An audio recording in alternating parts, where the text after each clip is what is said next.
Mixed with the game. So yeah, I got not the Angel mod, but I got the other two official mods and just two other ones that I had. Did you throw any of the ones I suggested on? Yeah, I think it was either that nurse one or the goblin one. I can't remember which one. Those were some of the bigger ones. Yeah. Dude, it's like there's like probably 8 actual mods that do a full route, and then there's just like a million just one-off event like shit post mods. All right, who wants to be first? That's why there's an echo, because the stream is open. All right, there we go. Yeah, I guess that would be the answer. I mean, there was already a bit of an echo on your end, but All right, who wants to be first? I can go. well, we can't see the screen. Oh, right, I forgot to turn on the screen share. My bad. There we go. Timber wants to go first. Okay, who you want to be, Timber? I'm always the Shadowman. All right, what do you want your name? Hankel. Okay. Ugh. I have a burp, but it won't come out. I can do this. I'll take green guy. What do you want your name to be? Stinkle.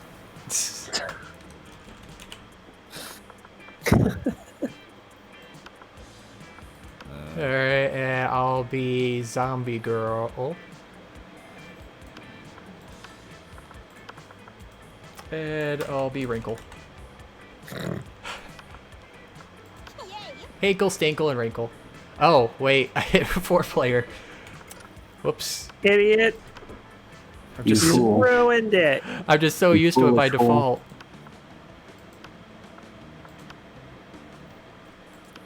It would be a stream without some sort of technical difficulty. Alright, just get all that back in. All right.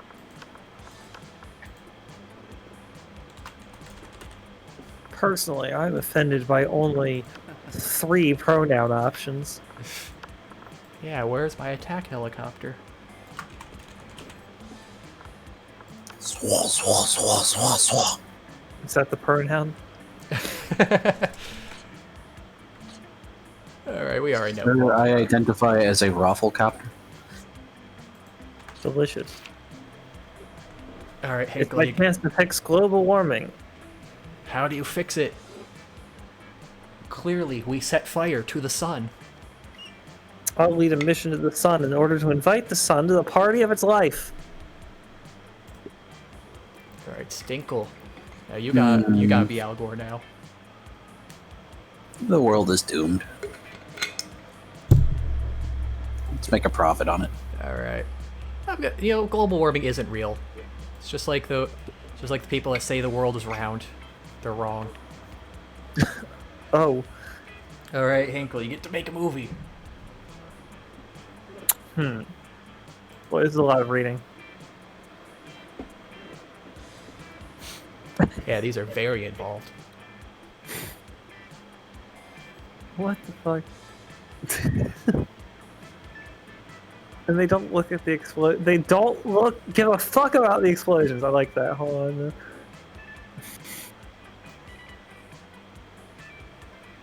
on. So you wanted the explosions, or are you still reading? I'm still reading the last one.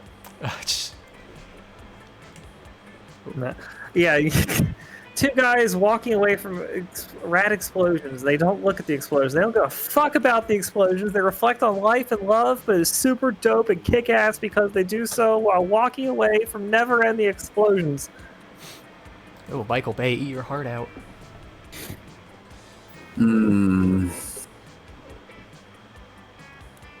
I'm thinking that we gotta focus on that superhero love triangle. It's all the rage.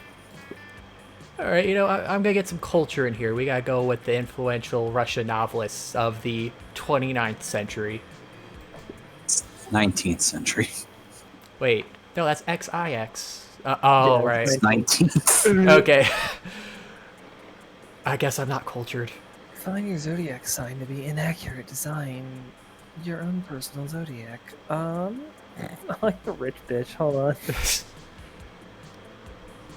All right. Well, at this point, I am both fun and bold, so I think I should just be going for Polly. So the happy-go-lucky ecstasy pill. All right, Stinkle, what is your zodiac? Clearly, isn't it? Clearly the ambiguous iguana. You don't know what it is. Is it ambiguous in thought or appearance? Yes. I'm gonna go with the now canon lovers. All right, Hinkle, what's your autobiography? I wonder who that first one is.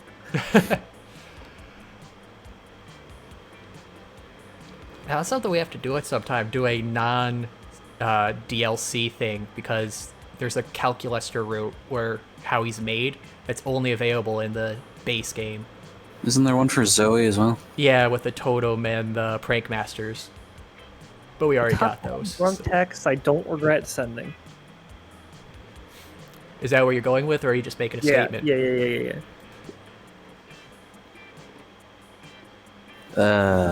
Speaking of which, I think the art of punching life in its dumb fucking face is for me.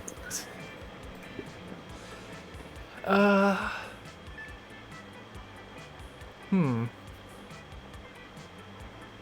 think we could go with the my parents think I'm cute, and so should you. Yeah, I missed who my first one went to.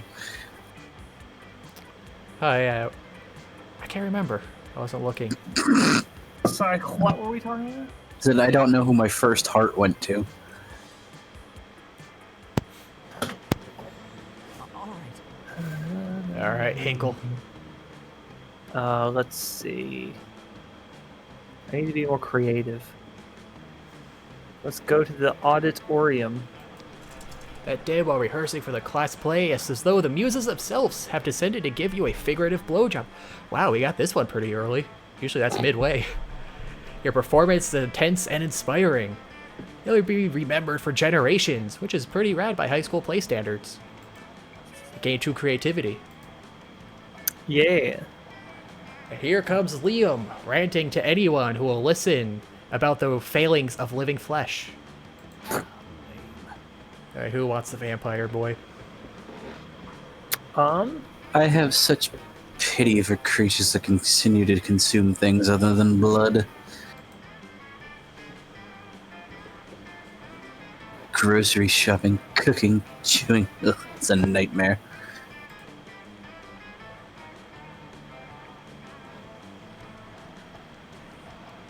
No wonder there are so many fad diets. People don't want to have to choose what they eat. Like, have you heard of the Matryoshka diet? You eat a tapeworm, and then you eat a bigger tapeworm to swallow that tapeworm, and so on until all of your organs are replaced by tapeworms. It's usually fatal, but the corpses do look fabulous. I got Polly. Oh man, that brings back memories. The Matryoshka diet is how I died. I miss fad diets. I used to get up in the stupidest shenanigans just to get my hands on the latest food replacements. Plot twist, that's not a ghost trail off her head, that's just the tapeworm still. Hey, bros. Whoa, are you guys talking about fad diets? Sign me up. I'll do anything that'll get me more ripped. Anything. Not sure if tapeworm will get you more ripped. I mean, it'll rip something.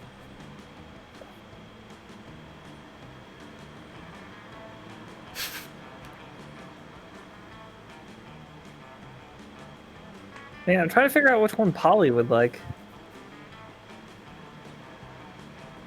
I feel like the T-Rex is probably for Scott. You know, I saw Yeah, that's, the T-Rex definitely lines more with Scott, because the other one's about committing crimes, which Polly's all about. Oh, that's true. Yeah, alright. Have you heard of the Emotep cleanse? You know, I saw the movie, the Mummy yesterday on TV. That movie's still pretty good. It still holds up. It's The original one? Yeah.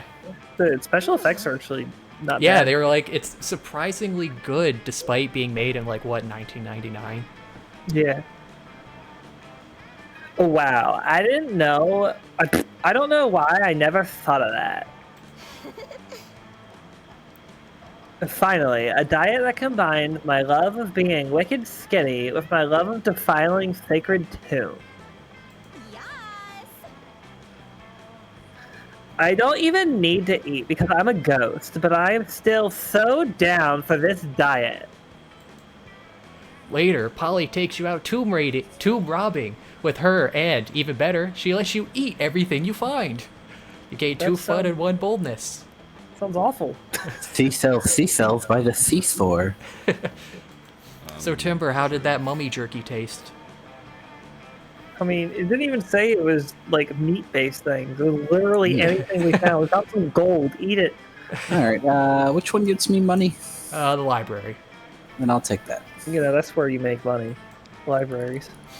That day, you spend some time in the library PCs, sending malicious spam emails with the hope of getting other people's money. Lovecraftian prints. Doesn't sound very nice. Really, who's the one to blame if they respond to such a blatant scam? You lose 10 karma, which isn't a stat, so who cares? And you gain 2 money. You're bored and drooling in your notebook when Damien suddenly appears. It says dueling, not drooling. Oh, close enough. All right, do you want this, Timber? Sure. What the fuck is this doodle? Is that me? Am I cuddling a shirtless? Oh, okay. He's the shirtless one. We could both be shirtless. Am I cuddling shirtless with Liam? The sun hat. I love it. What? Loser. Dude, if you were looking for a shortcut to the morgue, this is your lucky day. Give me one good reason not to cuddle your face with my fists. Oh no, they discovered your erotic fan art of them, and you can't think of any way to calm down the both of them. But maybe the right answer can calm down one of them.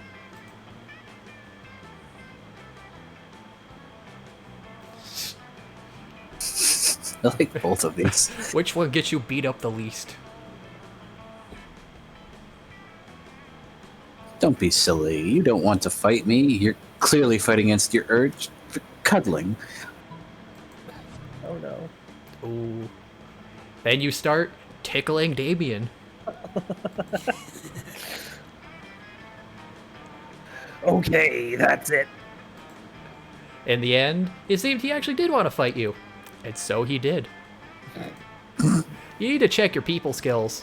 And also some of your ribs, which are probably broken. You lose 1 boldness and 1 charm. Ow. Okay, you actually got Davian to like you. Let's see. I think it was bold to tickle him. I mean, Should yeah, gain bold for that. especially considering who you're tickling. Exactly. Let's go to the gym. Let's get 777s. That day, an epic dodgeball match takes place. Everything seems lost, but you deliver an inspirational speech that fuels your team's spirit, leading to a spectacular comeback. You're clearly a natural-born leader. You gain 2 charm. You're enjoying the sound of no ear-splitting shrieks filling the air when, suddenly, an ear-splitting shriek fills the air. Disgusting. Who's gonna do Or Eclipsis, which one do you want? I'll take Zoe. Okay. Zoe, what is this abominable nonsense? How dare you so much as think such filth, much less write it, much less put it on the internet? Miranda, I honestly have no idea what you're so upset about. I'm simply expressing myself through the noble art of fan fiction. By writing a story about me, a noble and beautiful bird princess, in a forbidden romance with Nash Omahone, the son of the Prime Minister of the Air Kingdom? You've seen this one before. The Prime Minister, Zoe! I would never date anyone from some socialist nightmarescape with a Prime Minister. But this has nothing to do with you. It's not set at Spooky High. It's set at Creepy High. And the Mer Princess is named Marmanda Vandebunt. That sounds nothing like Miranda Vanderbilt. They barely even end with the same 4 letters. Don't you know the last 4 letters are the most magical and important of all letters in the Mermonarchy culture? Why, I should have this drivel ripped into shreds with a libel knife, the cutlery used most by the most scathing of reviewers. Libel knife. See, Miranda, you're nothing like Marmanda. She totally would have gone with the slander spoon. I simply cannot stand by while my friend, classmate, and inferior publishes such air people sympathizer nonsense. Oh dear, this could get uglier than it already is. Better step in and help a lady out. Which lady, though, is up to you. Miranda. No, I want the Zoe. You always go for Zoe. Well, because I want to see what her endings are, because I always fail at them. Oh, okay. Leave Zoe alone, Miranda. Don't you see she's done you a huge favor by exposing the treachery of Marmanda Vandebunt? Need you to go destroy Marmanda, not Zoe.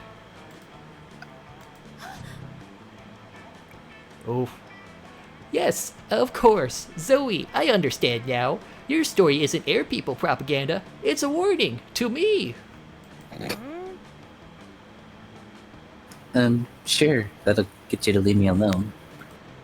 And now, the next logical step is for us to warn the air people about how quickly I'll destroy them. By writing Miranda Vanderbilt into the story to murder Marmanda Vanderbunt and Nash O'Mahone. What? No, it's not that kind of story. There are no content warnings for mindless slaughter. Not mindless slaughter, mindful execution for heinous crimes against the crown by being a mer person cavorting with an air person. It's supposed to be a tragic star-crossed romance. It's still tragic. Yeah, fair. Before Zoe can stop her, Miranda has grabbed the phone and is making edits to Zoe's precious fic. First, Miranda shall sneak into Marmanda's bedroom and have an assassin slit her throat while she sleeps, because obviously Miranda would never dirty her hands.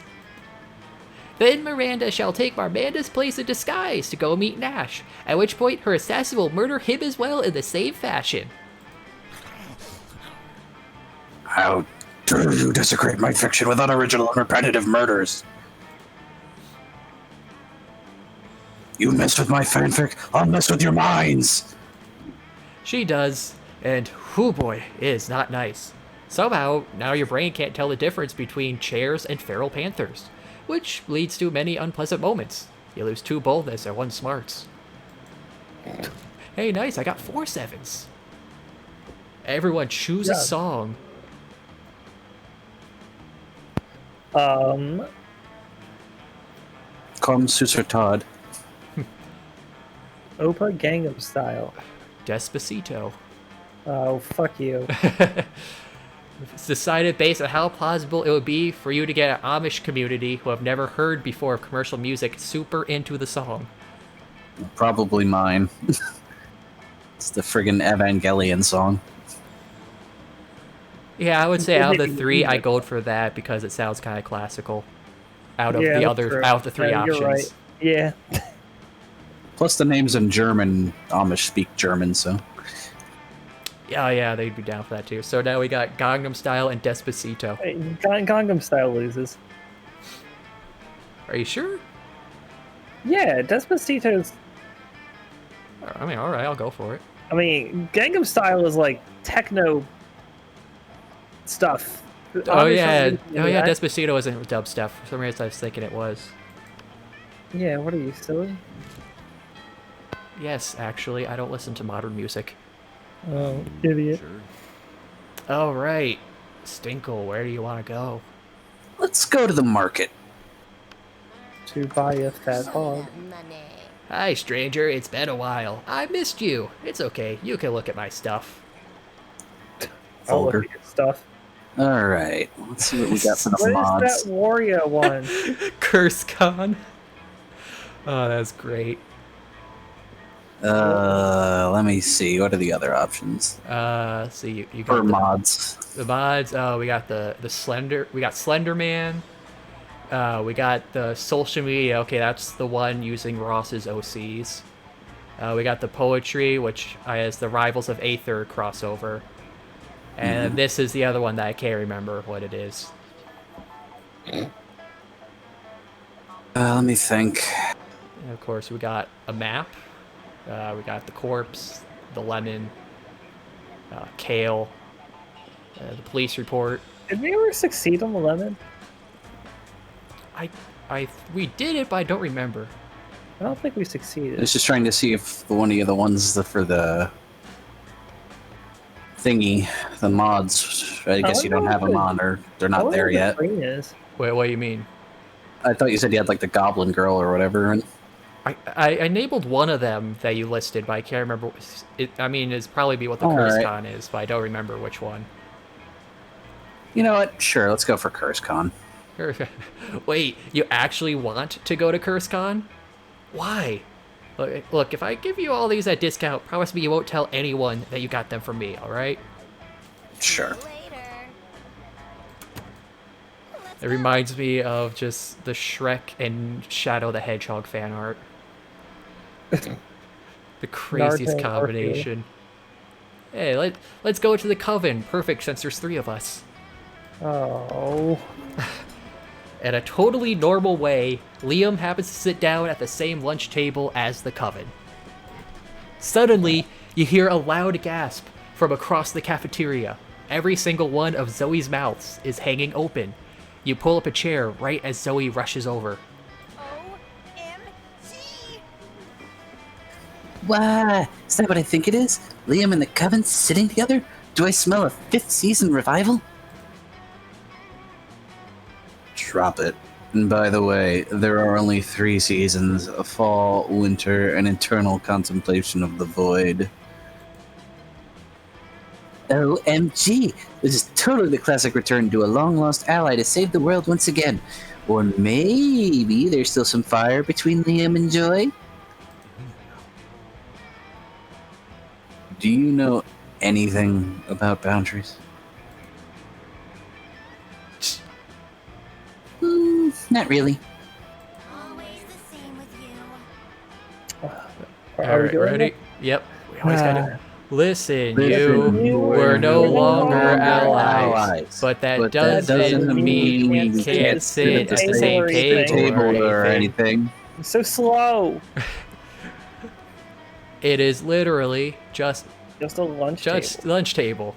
Just a Just a flat piece of wood with 4 No, legs. like, It means nothing. nothing. Quick, use your boundless compassion and wisdom to mediate this minor dispute between your friends. Very confused why she's wearing a bathing suit in the cafeteria. True. It's It's the summer outfits, but yeah. Of course, then again, she is an eldritch horror. They don't follow your rules.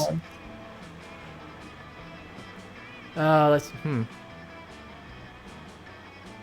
actually don't know which one these go for.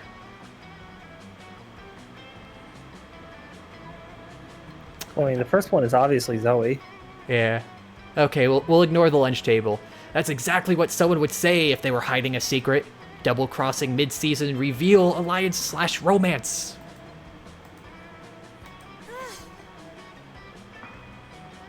Gasp! Did you just Did say you the say word the word gasp? gasp? Like Like out out loud loud instead of instead just of just gasping? gasping? Sorry. Still getting used to the non-endless despair deities' emotion sounds. Like psh and humph, and especially But you're totally right. This is obviously a ploy to keep me off the scent. Holy moly, I can't wait for this season.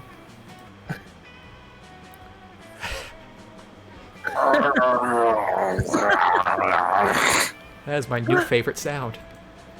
Zoe looks overjoyed. You better start practicing your own emotion sounds, like yay, pizzazz, and smooch. Pizzazz is an emotion sound, man. I mean, for you it isn't. I'm going to Polly. All right, I'm trying to comprehend your request. What is there to comprehend? It's really simple, Miranda. Take the cell phone, snap a pic of me face planting in my food with my eyes closed and tongue out. But wherefore? Right here, Miranda. You're about to point out that wherefore means why, but luckily Polly elaborates on her own, so you don't have to look like a fucking know-it-all. Yeah, that is actually exactly why I didn't say it. It's a new meme, Miranda. Like planking or dabbing. It's called food poisoning, and it's dope AF. Don't you have cool trends in your kingdom? Wow, that's a new meme? Great, all those gas station sushis pay off. I suppose we do. Oh, we have a fun trend called Revere Your Rulers. It's where you show nothing but the utmost devotion for the royal family. If you're good at it, you get lots of likes on social media, and also not executed. Do you ever listen to yourself when you speak? I bet you know some pretty cool trends, don't you, Hangar? Heck yeah, you do. Don't you? It's called dying. Yeah, it's called dying. Yes. Dying is my fucking fave. I mean, listen, the first time I did it, I was like, okay. Now I don't get to be alive anymore. But then when all the cool ghost stuff kicked in, I was like, OMG, dying is awesome. Everyone should die. I'm not sure I would be into this dying trend. But I do know that Daddy's Rain helps many peasants achieve this meme, so it's nice to know they are becoming super popular on social media in the process. Remind me not to ever hang out in Miranda's kingdom on break. I mean, why not? She's already dead. But hey, Hanko, maybe you and I can hang out and do some dying together. Yeah, Timber, she's dead. She doesn't want to be double dead. Yay! Maybe? Yeah, yay. Hooray. Okay, everyone choose a movie. I'm choosing Shrek since I mentioned it earlier. Ghostbusters. I'm gonna go with... What's the last movie I watched? Fuck it. Let's go with the Simpsons movie. Player order is decided based on how weird the fandom of the selected movie would be. Shrek, obviously number one. Yeah. Easy. What was the See, Ghostbusters and Simpsons. Oh. Ghostbusters fan base is kind of weird. I've seen far more fetish art of one than the other. Actually, I'm not sure which one you're referring to. Simpsons by a country mile. Yeah, you've never seen those pop-up ads on the side of just weird adult Simpsons art? That's like way too detailed for what Simpsons is. No, actually. Good, you have But- an ad blocker on. I will take your word for it. Alright, I guess Simpsons then. Yeah, I never see much weird stuff with Ghostbusters, just a lot of arguing when that last movie came out. It's just whether or not women were in it, apparently. Alright, let me get some creativity. That day while rehearsing for the class play, you are struck by the lightning of inspiration. You come up with the ultimate nickname for yourself. You tell everyone to call you by it, also known as one of the 7 most douchebaggiest moves in the world.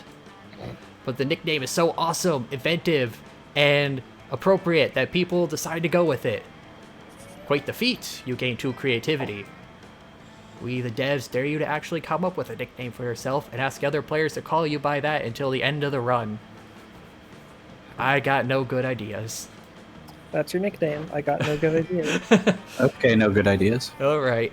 Everyone's favorite Eldritch cutie Patootie runs up to you, tentacles twitching with excitement.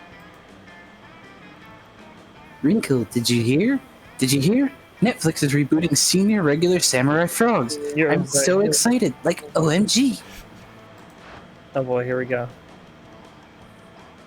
OMG is right. Oh, miserable gods of TV, why do you keep doing this to us? They're going to ruin SRSF for the next generation. Just like when the SJWs hijacked Human Hunters and they... How topical. and they made that all-female reboot, and now young monsters will grow up watching that and never know true happiness. Netflix already ruined Skater Cats from Venus, and what the hell is that one even supposed to be? Biker mice from Mars. Oh. Ghetto dolphins? I'm guessing Street sharks. Oh. And ghetto dolphins. Now they're going to ruin the frogs too? I bet they're going to be all politically correct women in any way. So, People of color. Oh, I don't know. they're gonna make all the frogs gay. They probably won't even be frogs. I don't even know that they are making them gay and women. But even if they were, aren't there gay and or female frogs? You would say that. I love the spite you put into that. But aren't there? I'm so confused all the time, Leonard. Why are you like this? At that moment, a middle-aged man pops out from behind what you now notice is a cardboard cutout of a bush, clearly planted there for eavesdropping. Well, hello there, representatives of our sweet, sweet target demographic, he says. I couldn't help but overhear you succinctly encapsulating a generic argument about reboots. We've indeed feared just such backlash from you whippersnappers. Tell me, do any of you have ideas for how we can guarantee the reboot will be a success? I bet it will absolutely impress any classmate you wish to romance. Impressing classmates you wish to romance? Holy shit, that's like your whole thing. Plus, you can't possibly let Leonard chime in, so...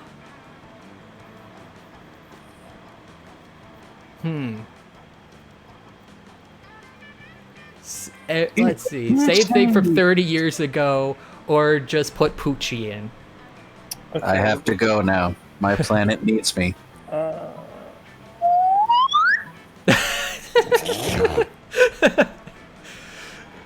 the second one is probably fun. Yeah, Even if it's wrong, even if it's wrong, I would still pick it. Yeah, you know what? I like Poochie. We gotta go with Poochie just for the slide whistle.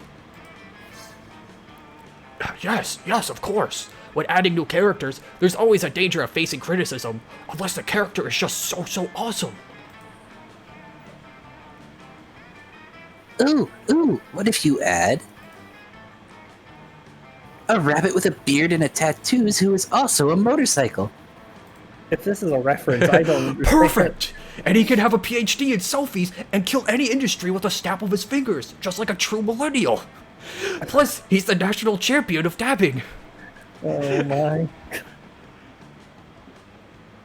Are you kidding? This sounds like some pandering bullshit. Sounds like what Ubisoft will put into the next Rabbids game.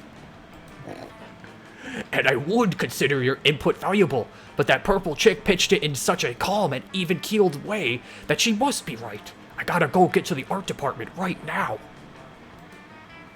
And by the art department, I just mean my friend Art. He draws things. His name is a mere coincidence. Goodbye, sweet, sweet target demographic. I can't believe I designed a character for a major animated series. I can't believe he has a PhD in selfies. You can't believe it's not butter.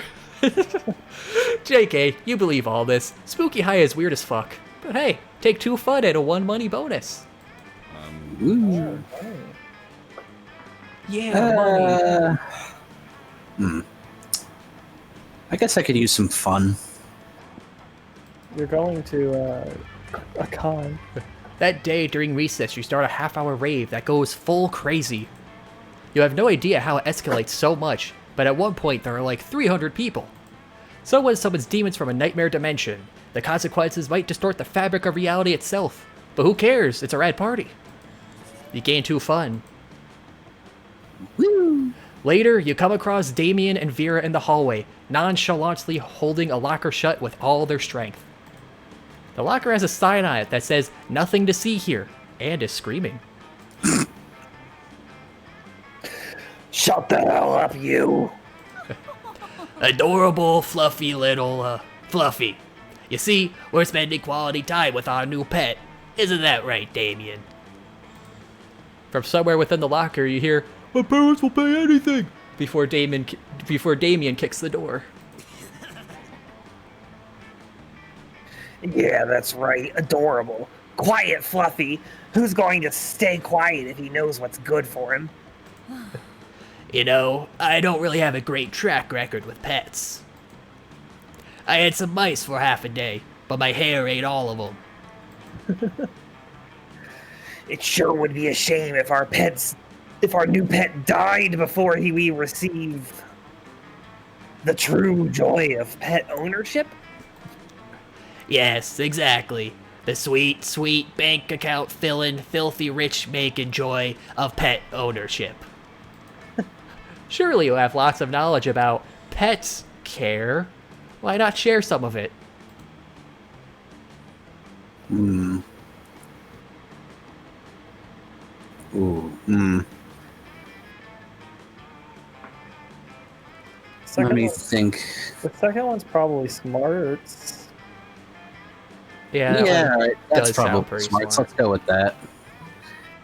Oh, not bad. Now there's a scheme I can get behind, in front of, and all over. That's hot. If our beloved pet believes he has his freedom, he'll stop struggling so much. Yeah, all good pet owners microchip them, and we'll keep close tabs and make sure he doesn't. Get hit by a car, or impregnate the neighborhood pets. Friggin' union of smokers here. And we can knock him out first so he doesn't even know he's microchipped. And it'll be smooth sailing right up until Our pet is housebroken. this metaphor. Or at least some kind of broken. That has been. I have so much confidence in this plan that I'm going to go ahead and order those blood diamond earrings. The suffering of the laborers makes them so much sparklier. Oh, the joy of knowing that crime truly does pay. You gain 2 boldness and 1 fun. All right. Interesting. Indeed. I wonder if that somehow ends up being related to the con. Pa-pa-pa-pa-ta-pa-ta.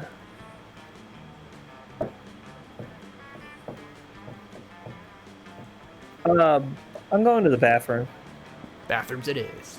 That day you skip class and just hang out in the bathrooms because you respect no authority. I guess some people just want to watch the world burn by skipping class and hanging out in the bathrooms.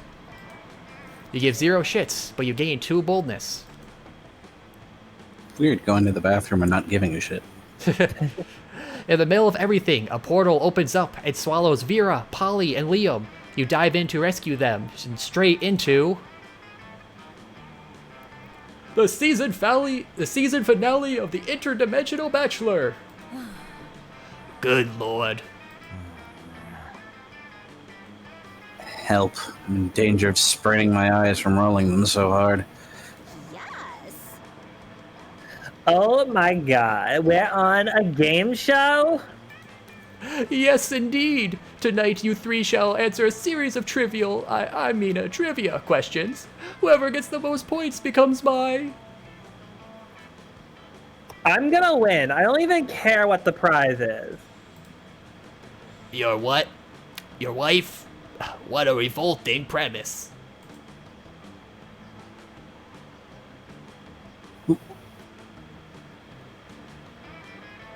So you're saying we're supposed to respond to a series of questions and scenarios? Our answers of which will make us more or less likely to achieve a romantic outcome with you? That's extremely problematic. I can't think of anyone who would ever want to play such a tawdry dating game. Yeah, I mean, who would want to play something like that? Everybody stop raising reasonable concerns so I can hear the first question. That's the spirit. Question number 1. Describe your ideal marriage proposal. But before Polly can answer, you buzz in yourself. Now's your chance to give an answer that will end the competition and send the prince packing.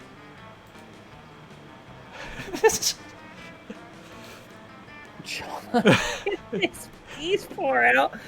Oh, I present Pretty sure you that's creativity, so. still attached to my naked grandmother. Ugh. That one sounds fun though. Or it could be boldness. It's definitely not charming. It's probably not smarts. Are you saying Beast aren't charming, man? How dare you? I'm going with yeah, no, bees are not charming.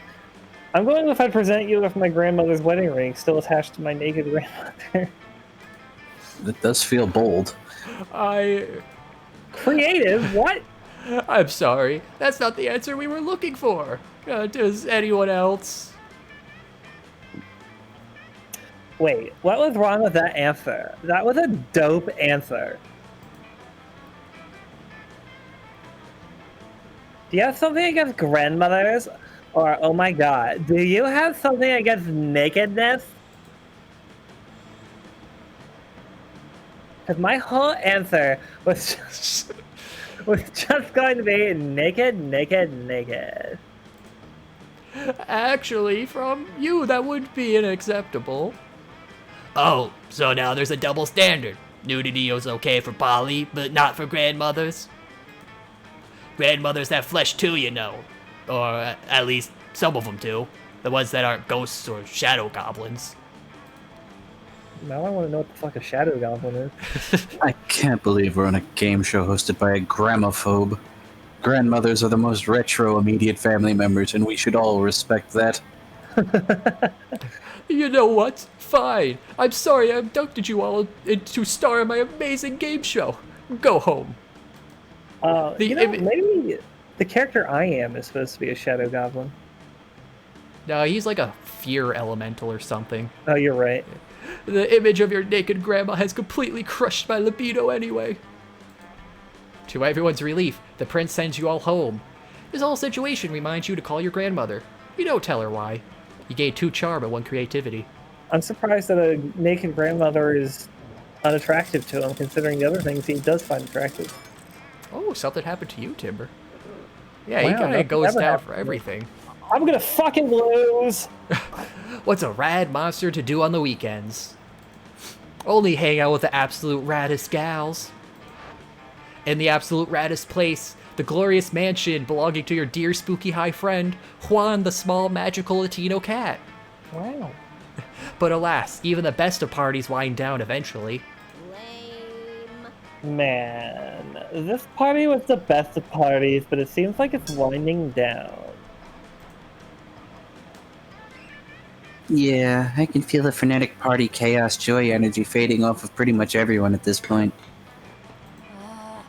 I think I'll head out. And head out, and head out, and head out, if we're counting the snakes. I can't imagine anything else exciting is gonna happen here. So, Okay. Beat me to it. It's Dimitri! In Dimitri's eyes, in Dimitri's hair, in Dimitri's abs! I see this pitiful party is fading into mundane nothingness, as you all will too. Unless you join me on the dark side to bring chaos and destruction down upon civilization. In which case, the stories of our dark, dark deeds and dark, dark souls will live on forever. Give me that thing, your dark soul. I mean, I'm already dead, but yeah, that sounds kind of dope. It's part of the bus now, so... I could dig it. I'm sure there's a profit to be made in chaos. Zoe.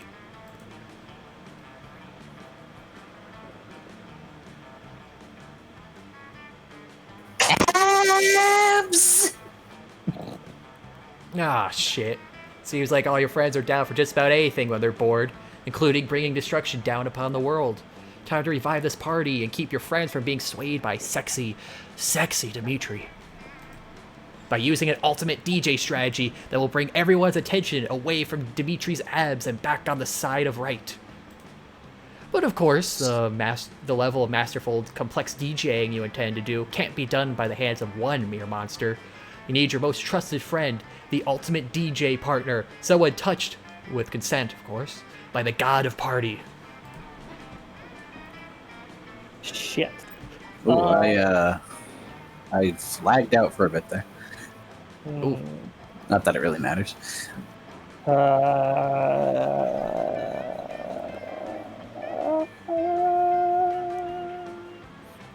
So I'm guessing this is going to be based off fun. All I know is I have 7. I think I have 6, but that's not a guarantee it's fun. True. They call Wrinkle DJ because he claims to be DJer than Stinkle. If this affirmation is true, that's something we will only know by choosing this option. I like that DJ and DJ. Yeah. You ring up Wrinkle, Yeah. who frankly was not only at Juan the small magical Latino cat's rad party in the first place, because she was already doing rad DJ work over at Juan the tall mundane Jewish goblin's place. Tall, mundane Jewish goblin. But Wrinkle is a badass friend and is over at the smaller, magicaler Juan's place in no time, with all her sick DJ tools in tow. Classic. Thanks, Wrinkle. Anything Oh man, for a friend. Wrinkle, did you just bring the sword of DJing destiny? Oh my gosh, I thought it was sunk way down at the bottom of Lake Treble Base. Not bad. Anyone in possession of such a magical artifact is okay in my book. And you're okay by association for choosing Wrinkle. As such, the two of you get down to business. And defeat the Huns. No, stop that. Don't indulge in secret DJ magics. Join the dark side. But his sexy pleas fall upon uncaring ears, because you and Wrinkle have already begun unpacking your DJ shurikens, which you hurl through the air with precision, and somehow music also. I don't know. You draw 5 pentagrams made out of 1/4 notes on the floor with the feathers of a songbird and your own blood. Finally, you stand behind the podium, suffused with the divine energy of the rituals you've just performed, pulsing with potential.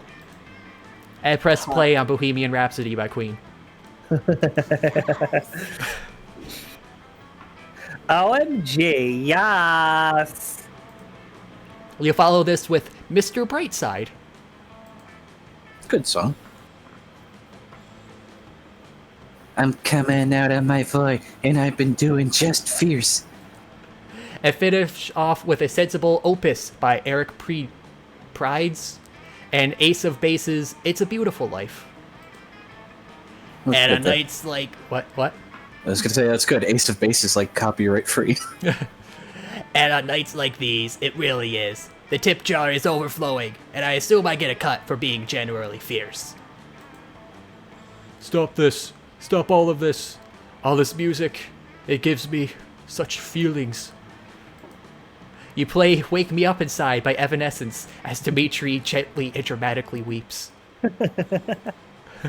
It makes me remember a time when I, too, was woken up inside. Wake me up. No!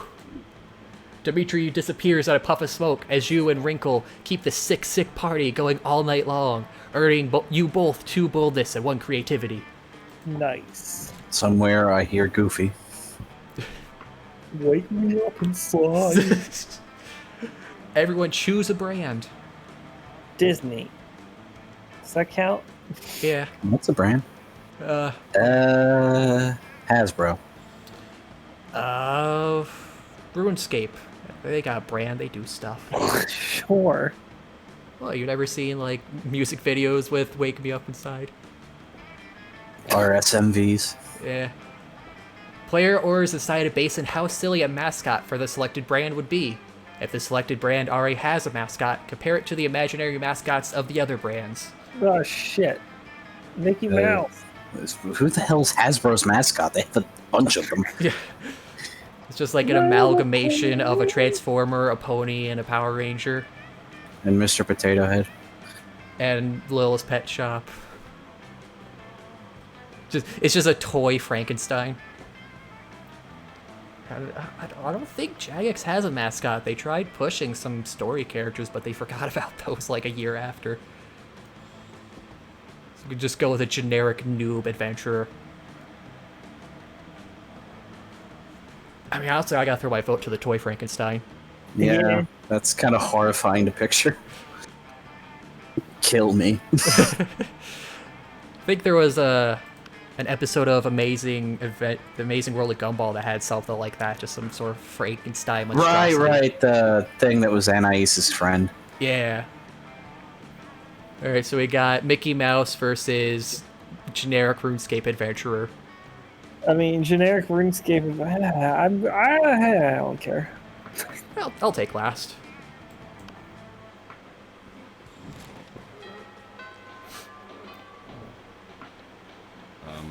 Sure. Oh, right, Stinkle. I'm gonna head back to the library. That day, you spend some time on the library PCs playing some good old online poker. Gambling seems like a stupid and dangerous decision. But who cares? This time it paid off, so fuck it. Gambler. You gained 2 money. Money. Yarr. As you start cleaning up things from your desk, disposing as many incriminating pieces of evidence as you conceivably can, you suddenly feel the air go eerily cold. A chill crawls up your delicate... I thought I just heard like a metal hum or something. Yes. It was Somebody gonna blowing be into a really bottle? Cold air. A chill crawls up your delicate spine as you feel an ominous presence within your vicinity. Terror can be felt through your bones as you feel a dark energy circling around your feet. Excuse me, who decides if my spine is delicate? Hey, Stinkle, do you have a moment? But then you realize it was just Zoe's charmingly terrifying aura of pure cuteness. Suddenly, everything feels fine again. Listen, I couldn't help you notice you stopped by the store, and I noticed that you, well, to put it simply, I wanted those tickets, darn it! You thought those tickets for Necronomicon were hard to get a hold of? Try a ticket for fucking GursCon! And... Who? Okay, well, this is a mod. So this is Nurse. Oh, it's the Is nurse it male mod. or female? I can't tell. All right, well, It's a nurse, I think. Or female, I think. I'm already doing Zoe, so I'll pass her. I got it. Nothing's coming to me. I'm just gonna go vague at the moment. Hey, what in the hell is going on here? Zoe, we're not prepared for next rage-induced locust plague to hit. We don't need another reason to torch the school. Sorry, Nurse Cleavage. Okay, well, that's supposed to be cleavage then? I guess. Don't worry, Five Eyes. It was either confronting an eldritch cutie or business studies homework. Go figure. So what's gotten your tentacles in a bunch? Zoe starts off by gushing about the wonders of CurseCon. It has it all. Cosplay kissing booths, shipping workshops, drunken monster trucks, and more importantly, questionable art contests.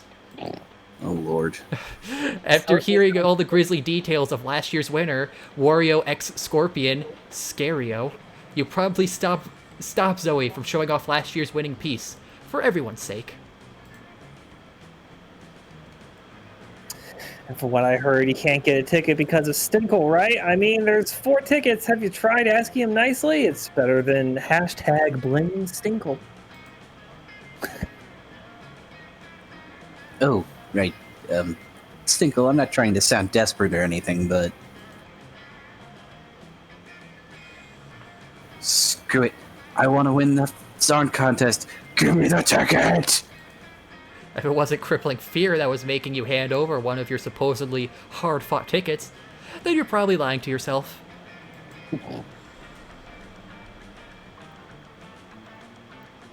Close enough. OMG! OMG, thank you so much. Now I can finally make a start on this project. I just suppose either of you have any ideas on what I can sketch out? Garfield and Naruto. What are you talking I've about? got That's not plenty of cursed, ideas for that's that. blessed. That isn't sexually explicit. It's a family event, Shade. Well, shit. Now I'm stumped. Now's your chance. Hit her with your most original idea yet for this contest. Your chances at finding a prom date relies on it. Probably.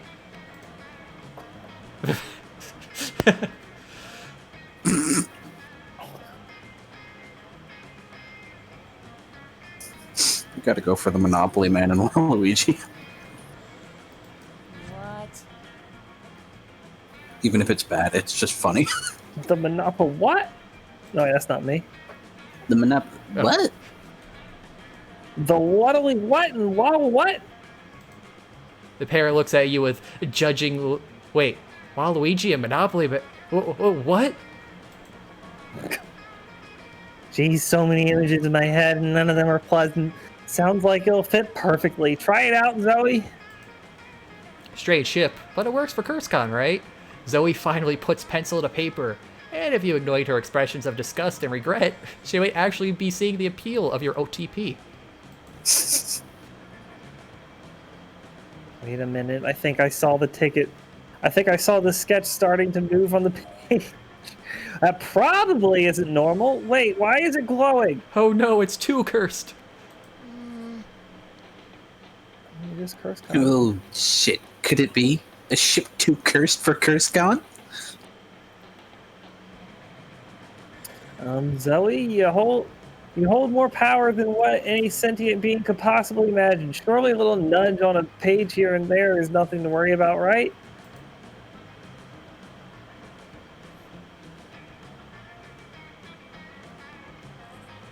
Yeah, totally. So first thing I'll do is just leave the sketchbook right here, and, See ya. Oh, I think I can hear the ice cream van. TTYL XOXO. Ice cream van. Oh, for the love, Zoe, get back here! You can't just leave your things lying around. What am I supposed to do with this? As Zoe scarpers for the exit, the sketchbook slowly releases a mysterious sparkly gas, tinged with the sickly aura that shrivels the surrounding furniture into nothingness. Shane helplessly looks on at a fellow student trapped in the mist, screaming out in agony as the mist slowly devours their being, mercilessly tearing them apart from the inside out, leaving a horrible mess on the carpet. Jesus Christ. ...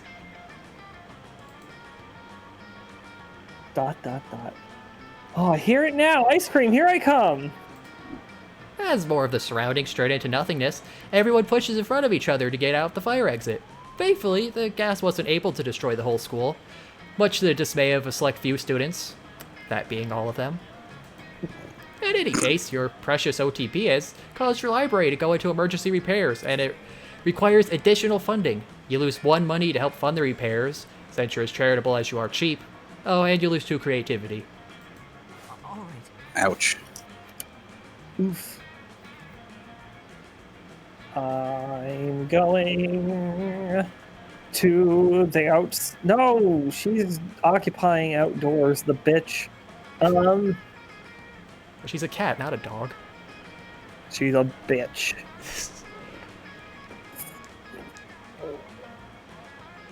Oops, skadoodles. Alright, more creativity, I guess. That day while rehearsing for the class play, you can't help but feel that you're not as good as the role requires you to be.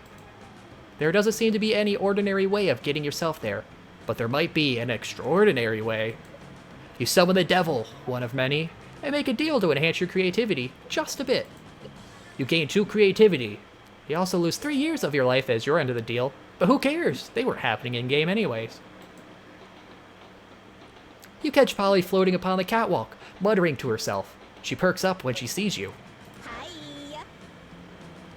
Oh man, perfect. I need some advice. Scott was nervous about signing up for the talent show, so I promised him I'd sign up too. But I don't know what to do.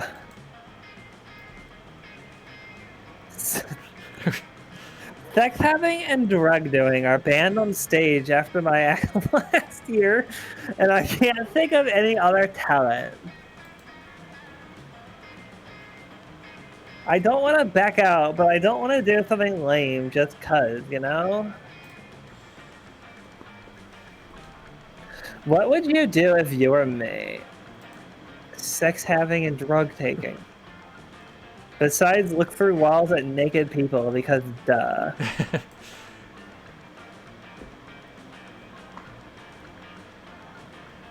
What the fuck is a suicide medley? Let's see. Twerking is definitely fun or bold. It's awful. Unless a suicide medley is creativity, which it totally could be. Or bold because you're just suicide. I guess. I'm going with, hello, twerking.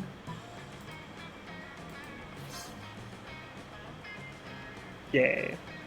Oh, wow. Yeah. Twerking is so much a part of my life. So much a part of my life, I forgot it was even a talent. Yeesh. My morning routine is just like wake up, twerk, make breakfast, drop it on the floor because I'm still twerking. If twerking was a sport, I'd be the quarterback. Except I've got more. I was gonna make the same joke. Except I've got more than a quarterback, if you know what I mean. You assume she was referring to her ass. You're inclined to agree. You gain 2 charm and 1 fun. Let's go. Alright, where do I want to go? Let's hit up class. Let's bump the smarts back up. That day you listen to your elders and learn valuable lessons. Sometimes, after all the monster nonsense and the dating gimmicks, you forgot that attending class is supposed to be the primary activity at this high school. You gain 2 smarts. You see Zoe talking to Polly and Scott. You weigh your respect for privacy versus your insatiable ambition to smooch your classmates. And, as always, there is a clear winner. And then I obliterated all the population within the Nibelun realm. To date, most of their souls live within my body in utter despair. Whoa. Well, Zoe, it sounds as if you used to be a hella prankster back in the day. You betcha. I was what you would call in this realm the shit. But I don't know, that wasn't entirely me. I mean, it was for endless millennia, but I never as felt as myself as I feel now. Does that sound stupid? Great. No way! As cool as the gourd sounded, nothing is cooler than feeling happy with yourself. What did Mr. Rogers thing to say? Word. Oh, guys. Wanna match, losers? Nonsense. Oof. Hey, Leonard. Anything to add? I can't think Leonard would act. Of course, I overheard you talking on how precious it is for you to have turned from a disgusting huge thing into a high school girl. What a surprise. What? Yeah, now it's so hot to be a minority. Jesus Christ. Am I right? An endless deity of despair that has turned into a girl? So brave, so unique, so bullshit. Change is so hot now, huh? People changing their identities. My childhood cartoons changed their art style. Thor changing his gender, that actually happened. Even the climate is allegedly changing. It doesn't gender change so much as just a new person holding the hammer. There was a period of time right after the universes got remade after the Secret Wars where all the Asgardians gender swapped. Hmm. It was weird. What's next? Should we change our ideas? Should I change my clothes from time to time and lose my signature smell? Oh God. My musk. Maybe? No, no, and no. I, Leonard, should be the last bastion of hope for common sense before we, the majority, become the new minority. I will fight this fight by being super obnoxious and by reminding you that you are not brave at all. Unlike me, who is super brave because I will literally never empathize with anyone else. And you can't change my mind. You just ruined my childhood. Because I fucking hate change. Oh, that voice clip. You totally know Zoe is capable of defending herself, but if she does, her wrath might damage reality severely. Also, standing by your friends is the right thing to do, so you defend change in terms that Leonard can understand. That first one.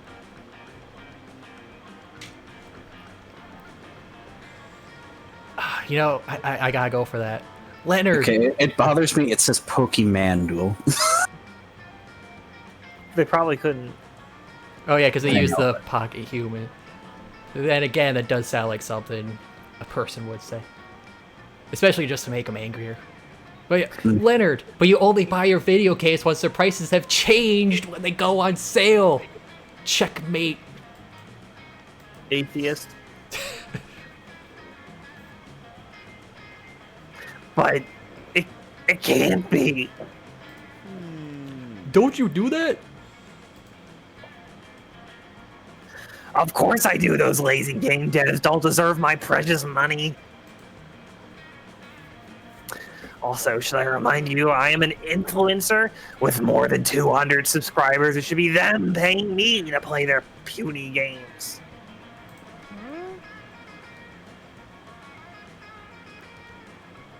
So, you buy them on sale? Of course. Then Wrinkle made a point, even if it was a tiny bit fucked up to compare my identity to transition to video games going on sale. No, it can't be me, Leonard. A phony. No, I'll stop doing it right away. Just take the win where you can get it, Zoe. You mean you will change your behavior towards video game sales? Oh, Yes, I mean, no. Ah! You fools, this is not the last of me. You will see. Be ready for my revenge through a bunch of angry tweets. Meh. Whatever. what just happened? Oh, nothing. Just Wrinkle being the best. Yeah, I'm the best.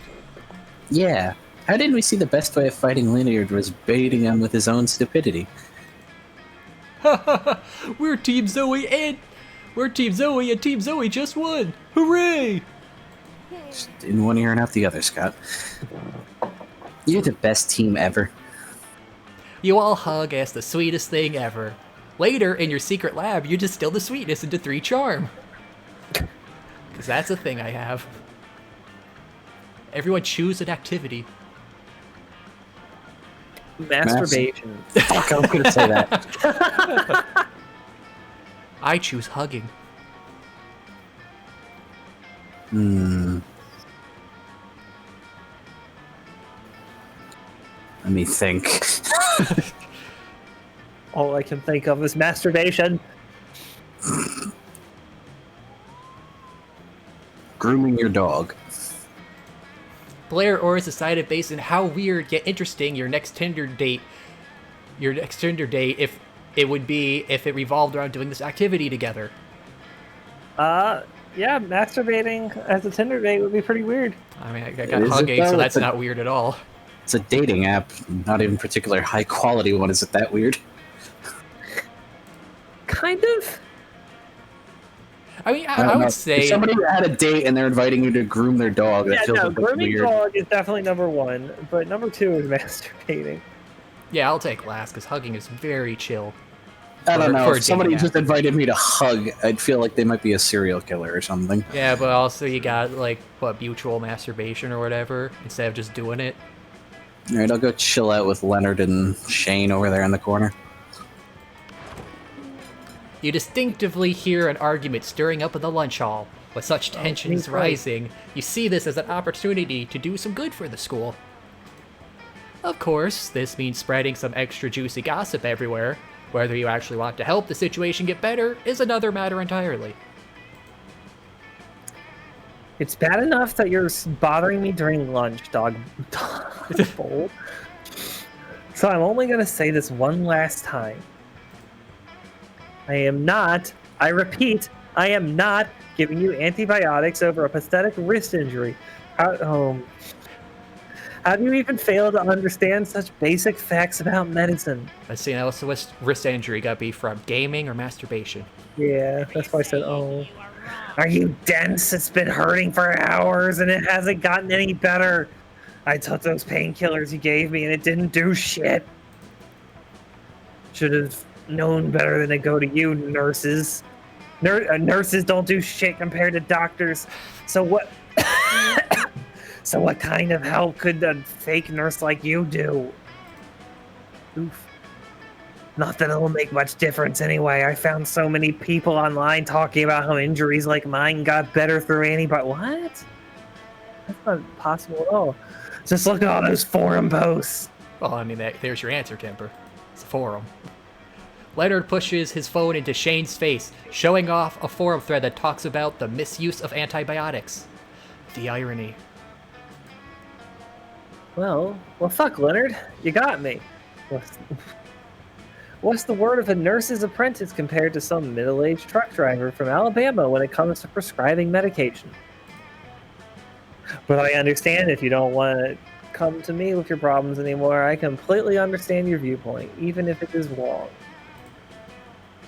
I'm sure you'll find a better help elsewhere. I guess I'll see you some other time. See ya! Did I forget to prescribe you a hearing aid? Scram! Look, just give me those pills and make note that you fucked up on treating me with the first time. And I might not talk about it online. His subscribers are going up. My 236 subscribers on YouTube are badasses. I'm just saying. Which is what makes you so attractive, I'm sure. Even still, you're not getting shit from me. So make like a drum and beat it. Oh, wait a minute. You never actually told me what caused your injury in the first place. It could be something serious for all I know. Yeah, really now. You know what? Give me those pills and I'll tell you exactly what happened. Automatic no. You really think I'm going to risk a superbug over someone like you? Do I have to report you for misusing medication? And who the fuck will believe you, huh? I can just tell Principal Giant Spider that you're spreading lies about me and your medical sash is gone. They spelled stash wrong. No, sash isn't the thing. Oh, I see the thing on her arm. Ugh, seriously, fuck off, Leonard. You suddenly feel the flames of justice flowing through your veins, and there's only one solution: fight bullshit with bullshit. You squash Leonard's chances of getting his way by...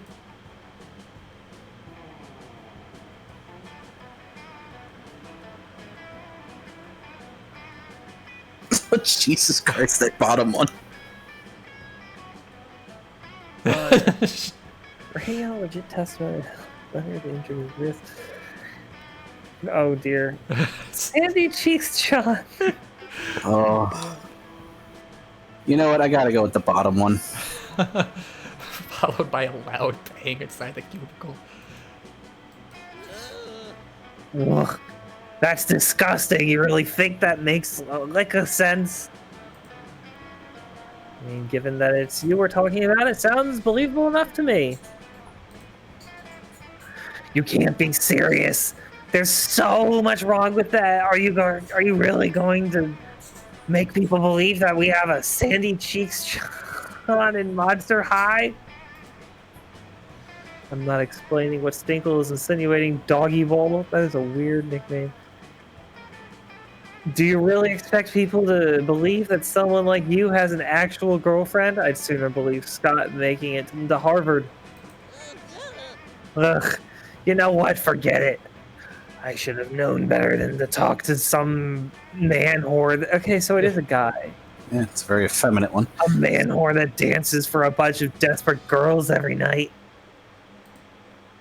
Oh, like your mother? Fine by me. You leave her out of this, you sick fuck. Don't worry, Lenny baby. I don't want anything too naughty, not unless she asks me real nice. Ugh, stop. You think that's gross? I haven't even gotten to my lap dancing stories yet. See, she really loves it when I wear these special shorts that really brings out my... Enough, I'm leaving! Leonard suddenly runs off, blocking his ears. Given how hard he's pressing his stubby little hands into his water-filled head, it seems like his injury spontaneously got better. Well, that was enjoyable. Now that he's gone, I should really find a way to make it up to you, Stinkle. Without you, I don't think I could have gotten a moment's peace.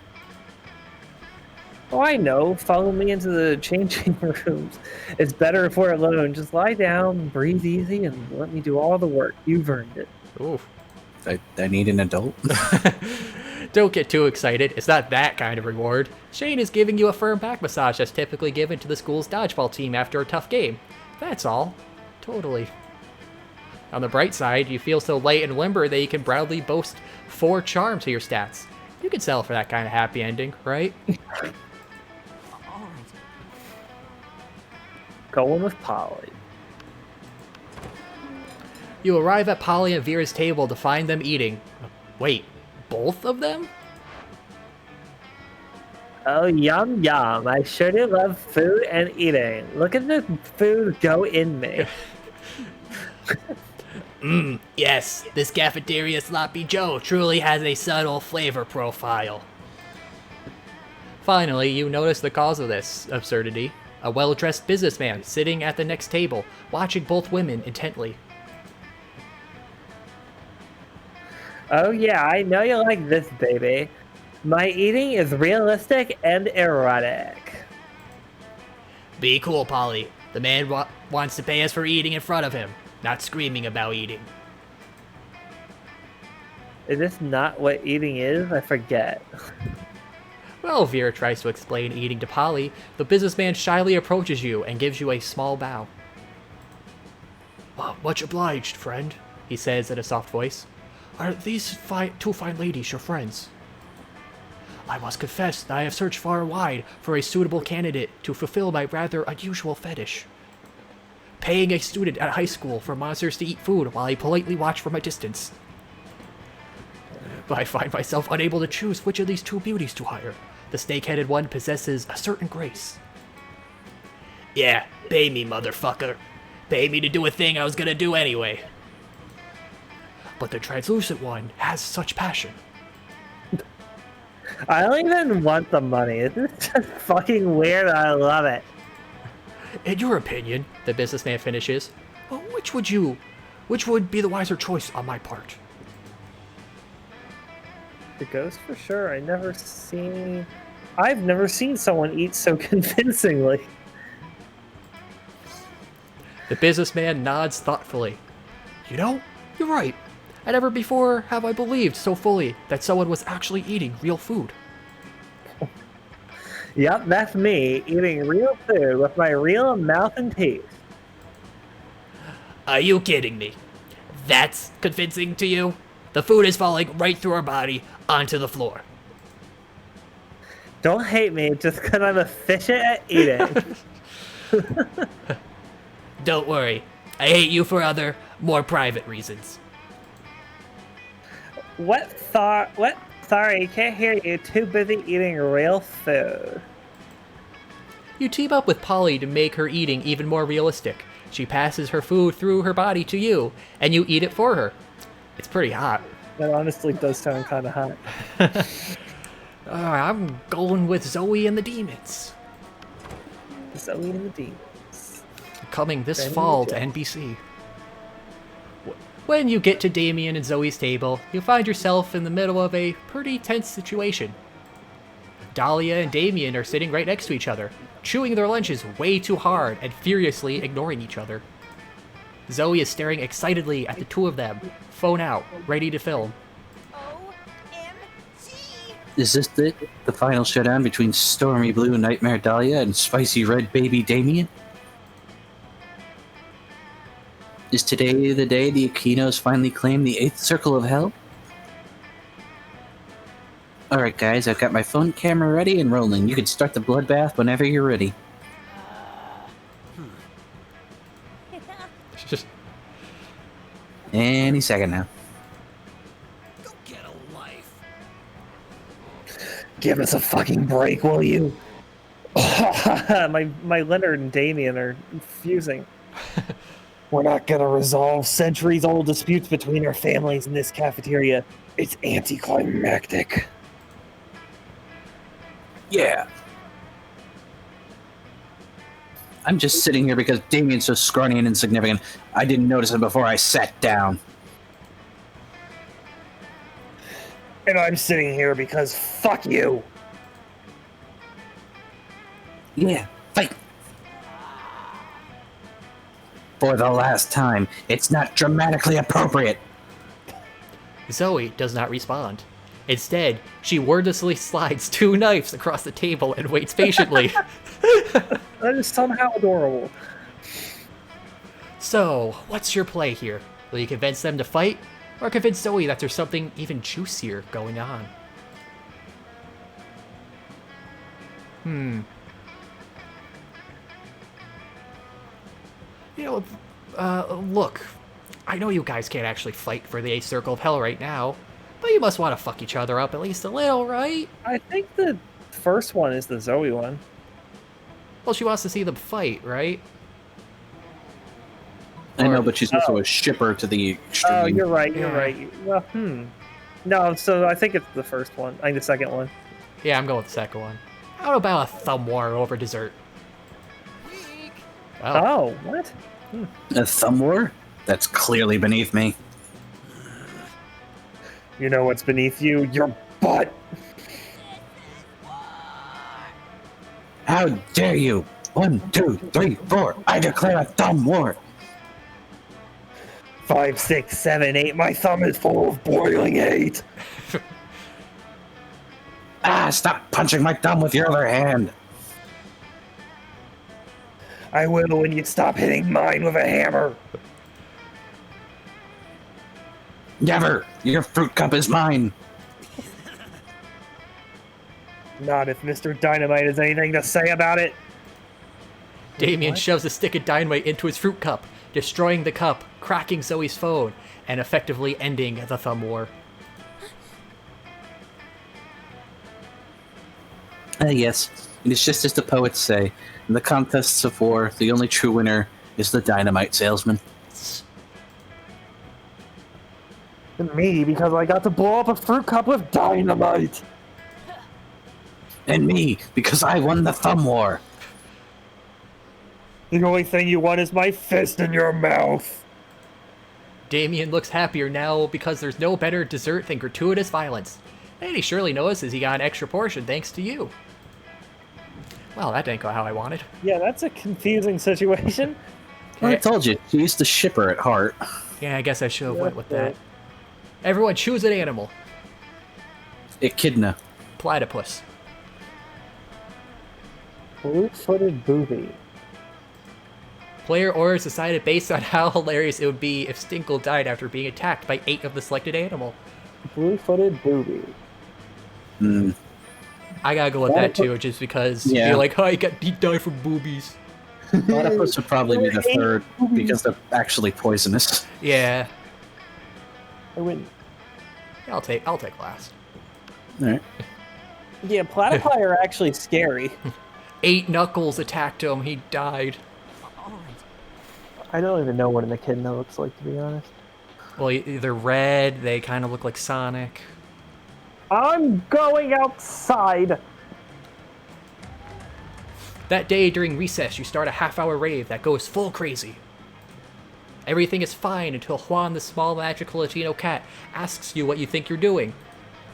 Damn, you didn't remember you suck at dancing. But you decide to go all in and pretend it's a new dance move, apparently called the Groovy Musaka. Juan looks at you and he asks you to teach him the Groovy Musaka. Oh, I saw that word the other day and found out what it actually is. I think it's a food dish. That's an echidna, Timber. Oh, did you post it in the chat? Yes. Yeah, they're kind of like little porcupines. But without the quills. Or tiny quills. In no time, half the party is following your steps, enjoying the groovy Musaka all together. It's a party to remember. You gain 2 fun and a cool story to tell your grandkids someday. Ooh, that actually sounds good. I looked up the moussaka. Yeah, let me look that up just to remind myself. It's an eggplant or potato-based dish, often including ground meat. Oh, so it's like a vegetarian lasagna almost. It's more like a casserole, but yeah. Oh, it actually sounds really good. You come to as if you have been knocked out or drugged or something to the sound of... Welcome back to Season 2 of the Interdimensional Bachelor. Today's competitors of our last season's Flaw in the Cogs, Hinkle, and an army of sexy werewolves. Is this like a path? Like an ending? Maybe? Because this is, like a continuation of what happened before. Huh. What's up, losers? It's just so many people. For the last time, fuck bench, I'm not a werewolf. Perhaps not, but you had the fiery temperament, wolf-like drive, and killer abs, so it's close enough. Yeah, bro. One of us. One of us. One of us. I thought we were going to do a sports game. Sports game. Sports game. We are my dear sweet army of sexy werewolves. And Inkle. We are, in fact, it's time for our first round. Are you ready? For your first test of speed, strength, and skill on the Interdimensional Bachelor Season 2, it's time to see which of you incredible lichens can sign your name on this legally binding document that is in no way a marriage contract the fastest. You can see the werewolf's tails wagging in anticipation, ready to prove themselves the fastest, bestest athletes. And Damien is cracking his knuckles, not about to be undone. If you don't step in, at least 1 or 2 of these people are going to end up married to the prince out of sheer hyper-competitiveness. Thinking quickly, you...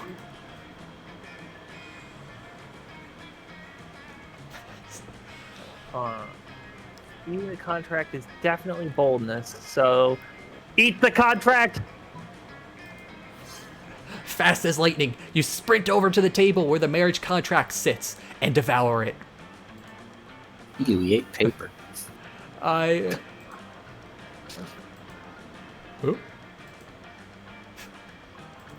Oh, Honestly, I have no backup plan. That was it.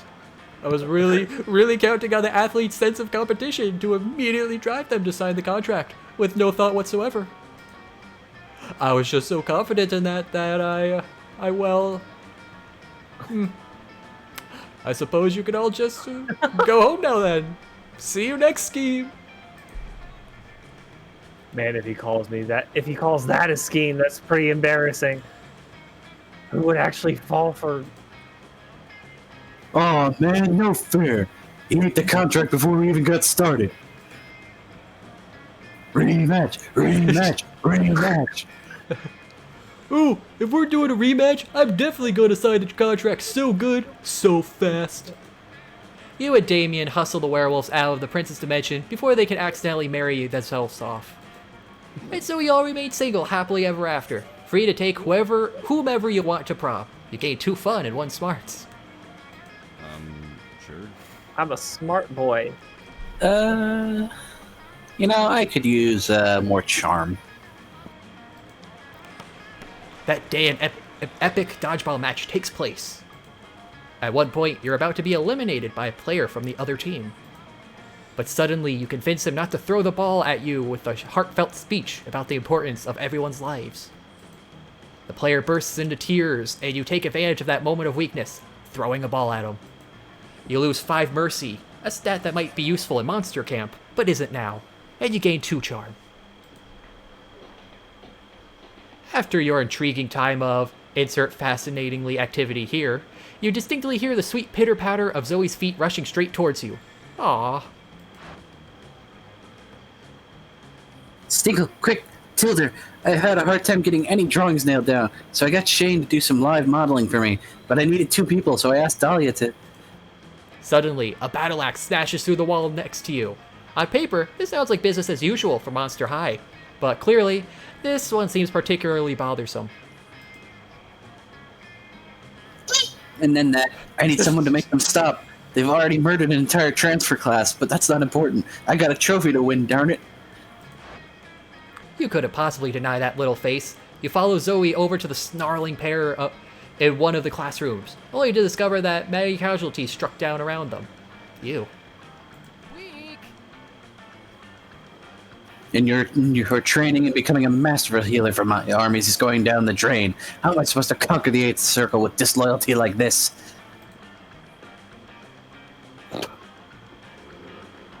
Oh, I'm ever so sorry, Dolly. I had no idea I was conscripted to your army this entire time. Rest assured, I'll let you snack on McNuggets off my ass when we're done ruining Damien.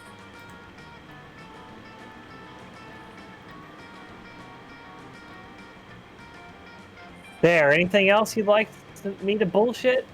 Meh. Great, now that that's out of the way, about the live modeling I wanted you 2 to do. You're unsuited. Dahlia brutishly hurls a desk at the smaller demon, in which he barely manages to dodge out of the way. At this rate, there won't be anything left of. Wait, which room was this again? Gah, how can you even call yourself a nurse? Look around us. You're better off working at a slaughterhouse. Okay, now you've crossed the line. Oh shit. With a few hand motions, Shane uses his blood magic to lift all the blood off the floor, morphing it into a giant bubbling ball, taking the shape of... Sorry, Hey. why was there no blood on the floor? Because they murdered a transfer class. Oh. A giant elastic band, stretched and ready to fire at Dahlia. Ah, no! Such an overwhelming weapon of war! You wouldn't dare! Dahlia darts around, trying to take cover from the threatening band as best as she conceivably can. But it's too late. She's already thrown most of the furniture at Shane. The situation is dire. Shane is about to use the ultimate weapon, allegedly, available at Monster High against Dahlia. Quick, do something to calm the situation down. Anything.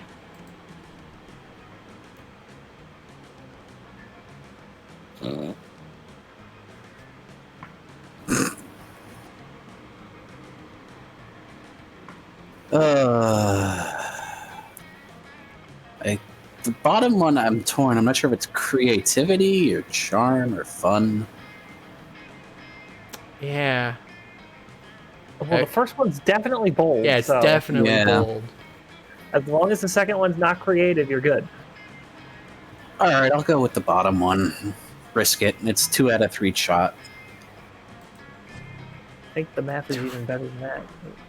Damn it! What? Damn Well, it! at least in the good side is you failed the last event, but it still continued. Yeah. Remember, it's this is a just an mod. event. This is a mod, so people can set fails to still continue things or go on a different route. Yeah. What? But I wanted Dahlia pinning Shane against the wall, caressing his cheek, not running away from a huge elastic band made of blood. Wait, what did you say, Stinkle? After all the distasteful things that Dahlia said about me in front of everyone, it'll just die down, will it? Yes, of course. Let's just ignore what this box of doornails had to say about me in front of everyone just moments ago. Don't worry, I'll give you something sexy, all right? Well, I mean, everybody they said it in front of is dead now, right? So, for the most part. Wow, look at the both of you making a situation worse. As the awkward silence ensues, Shane drops the band and scoops up a bloody torso and points his open neck at Dahlia. Hasta la vista. Bitch. By the power of infernal blood magic, Shane has repurposed a victim of war into a fucking minigun full of blood bullets. Ah, it's just like Dead Man Wonderland. Oh, fuck yeah, now we're talking. As Dahlia expertly dodges the bloodied projectiles, recklessly speeding at her, you take cover with Zoe as you constantly reassure her that it will all calm down soon. Yeah, right. Twink Fortress 2 and Shane's going at it like a heavy main. Yeah, this is totally calming down. Jeez, I swear I am this close to leaving, right now. I'm firing my lasers! That's it, I'm leaving. You didn't even quote the meme right. Shane suddenly launches an almighty blood laser from a pile of corpses that Dahlia somehow manages to swerve, only for it to... Oh, shit. Just wait, you wait and see. It'll calm down, you said. It'll be fine, you said. The blood laser manages to demolish through several buildings and skyscrapers in the distance, and one of them was the venue for CurseCon. Oh, Fine, you said. Shit! Let's quickly wrap this up before the world gets plunged into chaos. Again! Shane mad, Zoe fairy mad, Dahlia excited, and CurseCon isn't happening. Lose 2 creativity and 1 fun. Now fucking run! I think that ends the mod event. I was, yeah, assume so. Guess... What do I want to get? Can't do creativity or charm because those are taken. I guess I will go to class and my smarts. That day you'll learn a ton of spells are all as cool as they are seemingly useless. Excuse me. A spell to renew sticker stickiness. A spell to turn chocolate and vanilla ice cream into vanilla and chocolate ice cream. A spell to gain +2 smarts. You actually used that last spell, and you gained 2 smarts. Later, you'll hear some discordant chants, so you gotta see what's happening. Bow to Sigurd, Lord of the Dark Realm. Oh, Sigurd, ruler of the Dark Realm. It's time to bring despair and doom upon this dimension. Geez, stop it. For the last time, I'm Zoe now. Can't you respect that? Is this a test, our unholy awfulness? Are you testing our faith by forcing us to use false names? Our faith is strong, almighty Sigurd. We will pass the test. Sigurd is almighty, for it reigns the Dark Realm, and it will bring the void into this puny reality.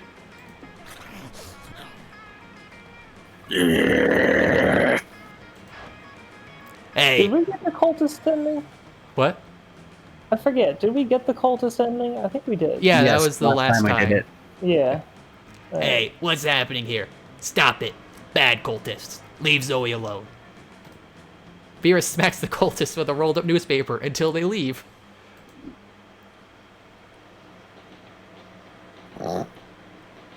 Thanks, V. They're the worst, always calling me that name, Sigurd, and referring to me as it. Sure, no prob.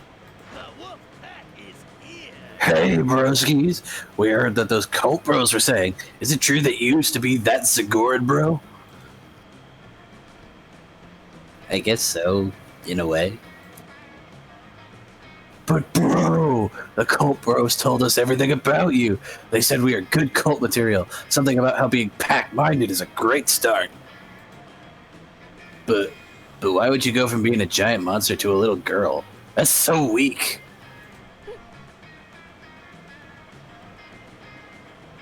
Oof, because I didn't feel like myself.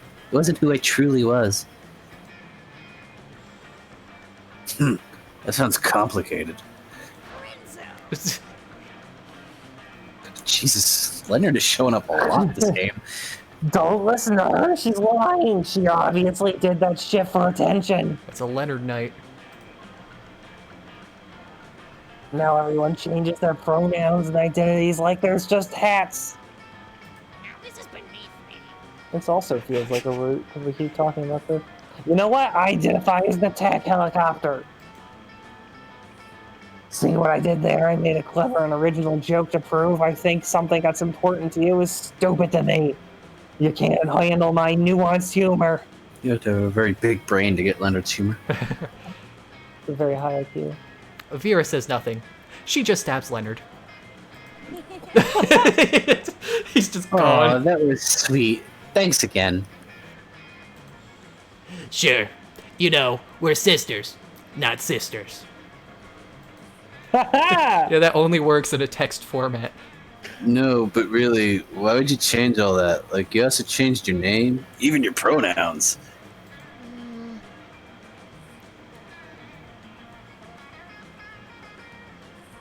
Ugh, I really wanted you to understand, guys, but explaining it all the time is starting to feel like a chore. So, anyone else? Don't look at me. My thing is stabbing. So, it's your turn. Alright, let's see. Subtitles aren't born in a way you truly feel like yourself, like you were born as individual werewolves, I guess, before becoming a wolf pack. Produce a dumb action blockbuster full of explosions that unexpectedly serves as a metaphor for the nuances of identity and transitioning. Making a movie sounds like creativity. The first could be either charm or smarts. Trying to comprehend what the first sentence in the first one was trying to say. But you sometimes aren't born in a way you truly feel like Sometimes- yourself. Oh, I guess it isn't a typo. Okay. Okay, I'm gonna go with the smarts, the first one, because either I have equal stats for these, or smarts is one higher. Oh, hey! No. No, don't remind us of those dark times. We had individual names, like Archibald. So, you felt like two when you were that Zagord thing?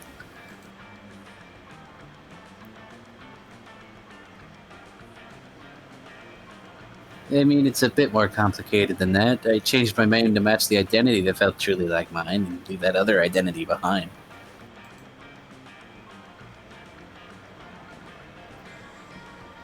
Ugh. And pronouns are important because they're another way to convey that identity. Being an it was tied to being an endless deity of despair, so I changed that. People change pronouns because language is important. It finds our understanding of reality, guys.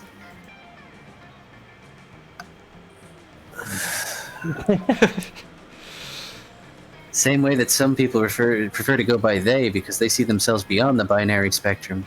Language is important, so don't be grammatically correct. I like how they're explaining all these nuances of language to the dumb guy. Yes, Sigurd is like being a lone wolf, and Zoe is like being a wolf pack.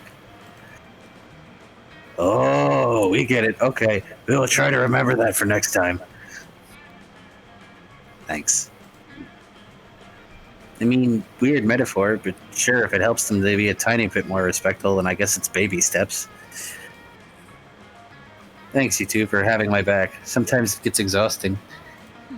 Sure. You go bowling all together and have lots of fun. especially because it's regular bowling and not death bowling. You all have a great time and gain 2 charm and 1 fun. I'm getting a lot of like good ends out of this. Get a hug, get some bowling. Hey, something happened to Timber again. Ah, shit! It's a Timber night. You're out like the pressure. You're out at the club having a great time when suddenly you become acutely aware of the inevitability of your own death. That's just Zoe. You think you're having an existential crisis, but it's actually just Zoe. She coalesces from a murky soup of all your darkest thoughts. It's cute.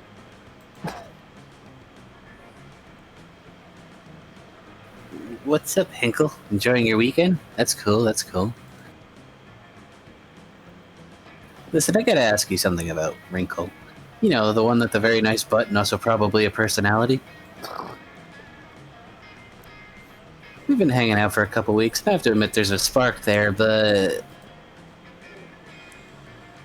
Well, if I'm gonna ship myself with someone, I'm not gonna half-ass it, you know? Ah. Like far off. Ha! I'm gonna expect him to get on into all the weird shit I'm a fan of. Magical girl anime, tentacle porn, the look on a man's face as his last shreds of scanity escape through his ears like wisps of screaming smoke. Dude, I'm already into all that. But I'm not, you know, selfish. I want to get into whatever Wrinkle is into, too. I just want to know what I'm getting into as far as fandoms are concerned. I don't want to have to invest in, like, Sonic the Hedgehog / Space Jam mashups or something. That sounds like the worst. So, what's Wrinkle a fan of? Do you know? Oh, tough choice here. Super cool or super late? What? I mean, I'm fine with either. I guess. This sounds like it's just saying go for Wrinkle or don't go for Wrinkle. Yeah, pretty much. Nice to say you have a super cool collection of bus drivers. Oh, thank you. OMG! OMG! Wrinkle is a Bustafarian, too? We'll have to compare collections. I've got all of history's greatest bus drivers. Bus driver Ephraim, bus driver Drool, the acid rap sensation known as Bus Driver. I tried to get a card signed by our school's very own bus driver, Otto Wolfman, but his hands are permanently glued to the wheel by a mummy's curse. Oof. I wonder if Wrinkle has a signed copy from back before Otto raided that tomb. I can't wait to ask. I don't, but I do have the card of the bus driver who drove the bus Rosa Parks was on. I don't know if you're making things up or not. Thanks for the inside scoop, Hinkle. As a show of gratitude, please take this. It's my spiciest bus driver trading card. Zoe Hejua appears to be a photograph of a bus wearing a thong. Juicy. You gain 3 charm. Yay! I have all the things. Everyone choose a food. Musaka. Quesadilla. Spaghetti. Player orders decided based on how unappealing a pizza would be with the food as its topping. Quesadilla. I feel is like my a- vote, simply because Quesadilla I is just think basically a pizza with another pizza on top of it, now on top of a third pizza. I feel like Taco Bell or someplace probably already served that at one point too. Spaghetti wouldn't really change much of it. It's Yeah. just more carbs. Yeah. Well, I would say it depends on how long you cook it. Like if you put the spaghetti Yeah. before you cook the pizza, and then it just becomes all burnt and crunchy. Nothing is I going mean- to change my quesadilla vote because I just fucking hate quesadillas in all How can you forms, hate no quesadillas? matter where It's they just are. cheese So- and fucking bread. And the, meat. The choice. And not comes always. down to you Yeah, two. not always, but some. What was What are yours the- again, Eclipsis? Musaka. Oh, right, that. I mean, I don't think eggplant on pizza would go particularly well. That's what they But said that's about me. pineapple. I mean, it could work. I mean, like, you got eggplant parm. Again, it Basically- depends on how well you cook it. It could just end up becoming just mushy and tasteless. Yeah. I gotta give my vote to the spaghetti. Well, I'll throw one to spaghetti as well.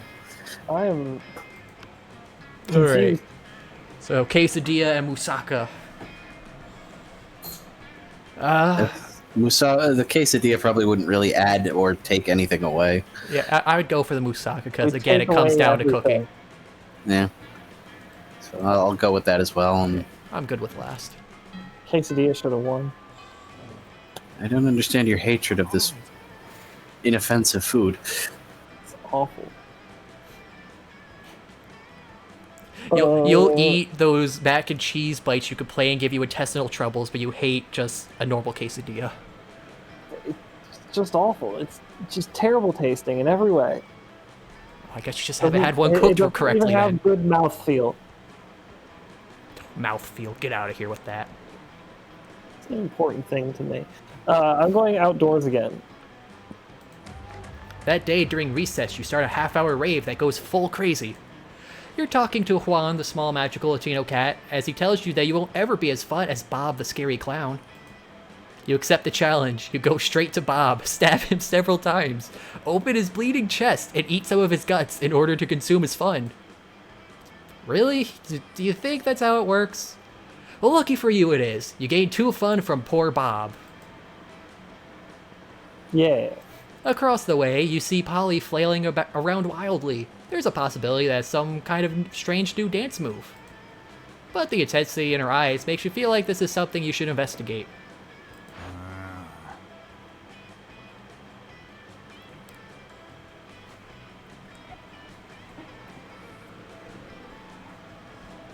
This is Eclipsis, isn't it? Yeah. Yeah, yes. It would seem our dear Polina has once again been indulging in super shrooms. They're like regular shrooms, but super. You know, like the Mario. You hear a blood-curdling shriek and see a series of bright flashes. Polly drops her phone to the ground and crumples in horror. You and Liam go over and help her to her feet. Did you see that? The part where you took a selfie, shrieked a blood-curdling shriek, and crumpled to the ground? You do realize you can simply delete a bad selfie. No, Liam, not the selfie. The evil blinding light.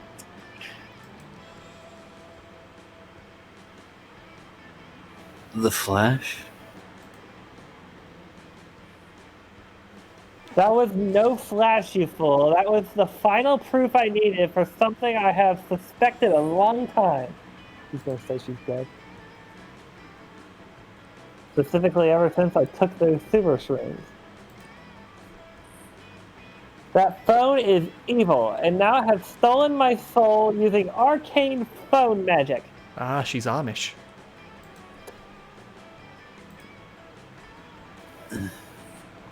I told you those shrooms were super. Sure, walk away. You don't have to believe me. I know what's true. The super shrooms are what allowed me to finally understand the truth of my phone's sinister intentions. Hinkle, you believe me, don't you? You have to help me get my soul back. Of course you believe, Polly. With logic like that, how could you possibly not?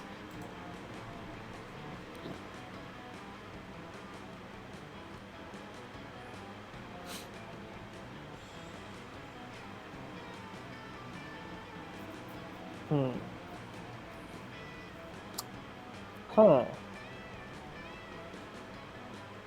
Huh. The second one is probably creativity. Might be fun, I don't know. Doing a performance. You're like pretending you're performing an exorcism.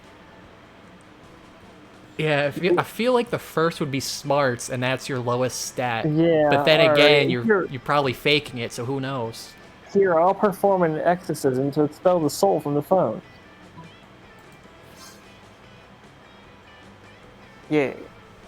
I mean, as a ghost, I'm generally a little weird about I like the description. a little weird about it. I'm generally a little weird about exorcisms. You know how it is for my people. But in this case, it is definitely warranted. You pull a flask out of your backpack and prepare to sprinkle holy water on the phone. But the flask is full of vodka. That's okay, though. Polly thinks that's awesome. Plus, the second flask you pull out has holy water.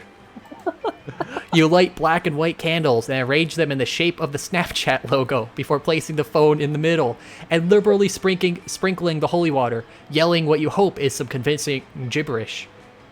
That is oddly topical, given what I just read on Twitter. What happened? Talking about Trump banning TikTok in the U.S.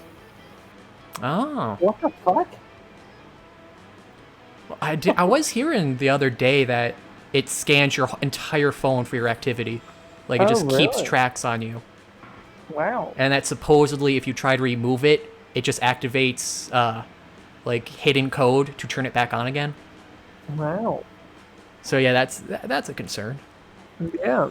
Suddenly, a soul bursts forth from the phone. Whoa, you were not expecting that to work. Yo, thanks for saving me, bras, says the long-haired, shirtless dude wearing board shorts. It's a Californian. Oh man, I guess the phone didn't steal my soul at all, and it really was the shrooms. But thank goodness we did an exorcism anyway, since that was just randomly another soul trapped in there.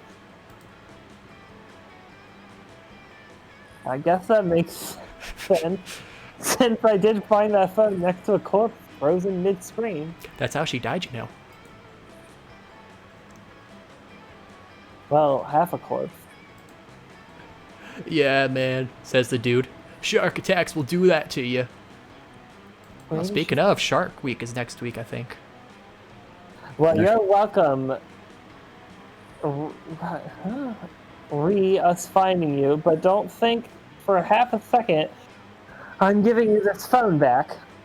Because it is technically his. Well, you seem cool though. Wanna party?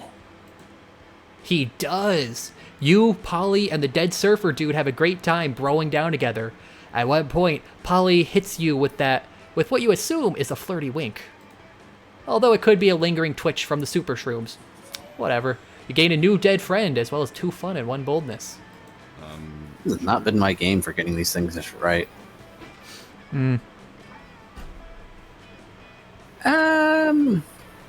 What's up, boldness?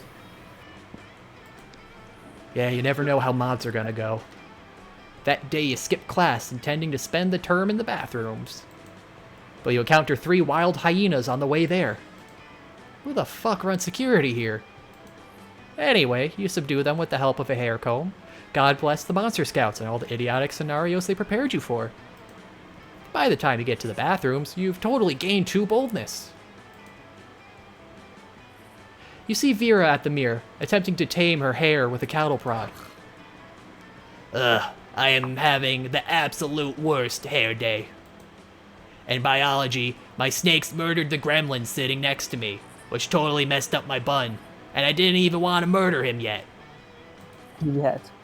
You know, having my scalp covered in live, venomous snakes can be a real pain in the neck sometimes.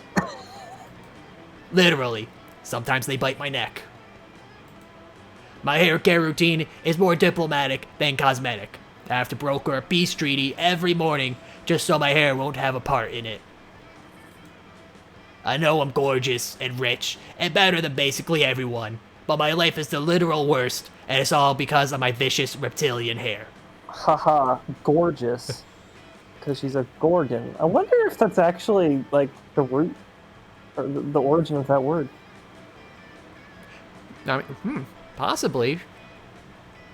Because the other 2 Gorgons were supposed to be attractive, and then there was Medusa. That's some research to do later. Fear is acting all tough and aloof, but you did survive to senior year at Spooky High School without learning to recognize when a Gorgon is fishing for a compliment. Maybe you can give her a brilliant hair care tip, or at least make her feel better about having snakes for hair.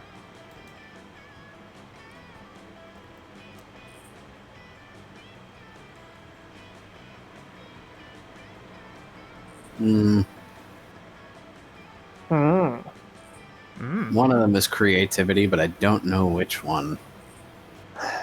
I have come to the realization that You know what? I think the top one's charm, so I might as well try it. Oh, yeah. It says it's- charm in the yeah, name. it's got Yeah. right there. It's gonna be creativity. Watch. You know, that's not the worst idea I've ever heard. You could come over and try to work your magic. And if it doesn't work, my snakes can just kill you. They're usually a lot calmer right after they do a murder. So, see you after school. An invite to Vera's house with only a slight chance of horrible death? Score! You gain 2 fun and 1 boldness. Let's go. Wow, that was short. To answer your question, by the way, gorgeous comes from the old French word gorgeous, meaning fine or elegant, and the origin of that is unknown. I'm sticking with my theory. I mean, it has plausibility. Let's bump that charm up. Wait. Yeah, let's bump the charm up. Fuck it. That day, an epic dodgeball match takes place. But the match isn't as important as the human interactions within it. You're at your peak when you decide to go for the overkill and wink at one of your teammates. He's totally mesmerized. It's the most epic wink ever. Damn, you know how to win over people's hearts. You gain 2 charm. Zoe is catching up on the latest development on Pirate Wrinkle and her spooky high seas fanfic, when suddenly a portal opens up. Never fear, the interdimensional prince is here. I have come to claim my bride. Or husband, or non-binary life partner, using the terminology of their choosing.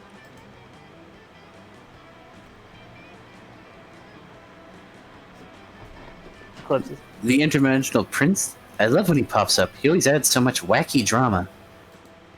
Wait a moment. Weren't you previously Eldritch Horror and subsequently trapped in a totem deity, Zagord? Yes, that was me. You devoured my grandfather molecule by molecule, turning every atom of his existence into a million scarab beetles before crushing them and snorting their powdered corpses.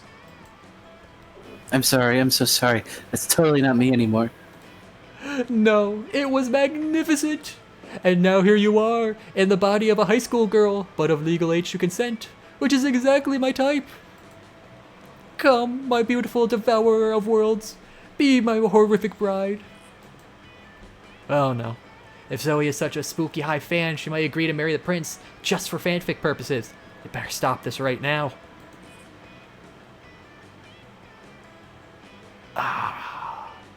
Okay, so trampoline has got to be fun. But I don't know what this would be. Boldness? You gotta be pretty bold to spread a mean rumor like that about a... Or that or Eldritch charm, Horror. because usually charm is top. Oh, I don't know. Okay, let's just roll with the fun. Trampolines are fun. Oh, The trampoline?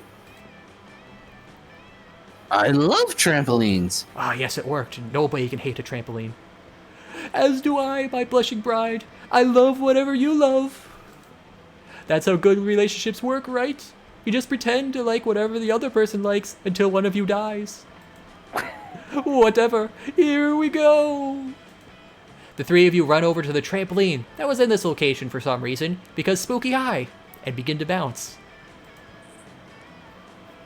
This is more fun than tasting the fear seeping out of every pore of my trembling prey. I can jump higher than you. I can jump higher than you. I can jump higher than you. At that moment, the prince jumps so high that he is swooped up by a giant falcon. A giant falcon that immediately flies into the engine of a jumbo jet plane. Yikes. That probably hurt, but it probably wasn't fatal. The prince is immortal, right? Or is he just interdimensional? It's hard to keep these things straight. Ah, fuck it, he's probably fine. And you get 2 boldness and 1 smarts. You also get a gorgeous giant falcon feather that floats down from the sky. That's not usable in this game, But just be aware that for the rest of this run, you totally have a falcon feather in your pocket. So we need to make a mod where that matters. Everyone choose a part of their body. Penis. Belly button. Spleen. Uh, Player orders decide based on how insufferable it would be if from now on yet we're forced to eat your food with only using that part. belly button would be not bad. It'd be a little hard to I mean, it's fit a it in straight there. tunnel to your stomach, so it works. Kind of. Yeah. I say that. I mean, I gotta go with the spleen would be most insufferable because that's inside you. Yeah, probably that. That, then penis, then belly button. Penis is pretty awful. I think we glossed over that a little fast. Yeah, but spleen is an internal organ, so by eating with it, you'd basically have to carve yourself open. I might rather do that than shove things up my urethra. Dude, you. Yeah, remember that no, time we listen went to over your- all the okay. details of sounding? Okay, just to point it out, it says using it to eat, not as in like you're eating with it as a mouth, as opposed to using it to eat with like your hands. No, we can't dismiss cock for, okay? I'm just saying, look at the phrasing. Oh, instead of your hands. Oh, okay. Well, then how the fuck would you use your belly button? Use it with a straw. Oh, okay. Just yeah. pour liquids into it and use a Yeah. very long straw. Yeah, it's like body Yeah. shots. Sure. Okay. So, yeah, definitely spleen. Okay, we got spleen, And so it's Oh, penis and belly penis. button. Penis. Penis and belly button. Burritos.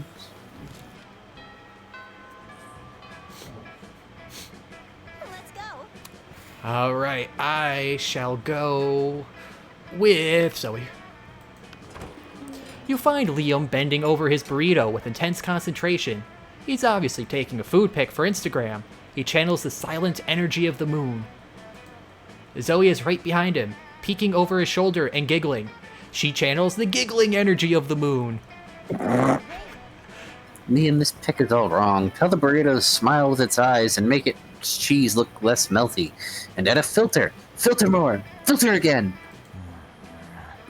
Why must I constantly be disturbed while taking my refined food pics? No one understands my superior sense of frame. And maybe because that's my phone you're using? A fair point, but my phone is charging. What am I supposed to do with this food in the cafeteria at lunchtime? Eat it? I think not. You purple dork. I'm just saying that if you wanted to reach the true levels of Tex-Mex beauty, you should add this sticker of G-Man to your food pic. No one thinks has good taste like pasting the face of a K-pop superstar next to a high school burrito. I think that would say nothing but bad taste. Pure ageo. Ageo, I don't know. Something I don't Korean. know. Yeah. For a moment, all three of you just admire the G-Man sticker. Liam shakes it off and regains his composure.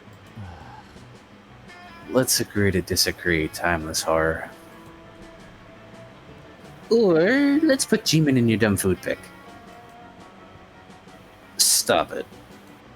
Quick, fix this burrito Instagram K-pop emergency. That is not a sentence you ever thought you'd hear.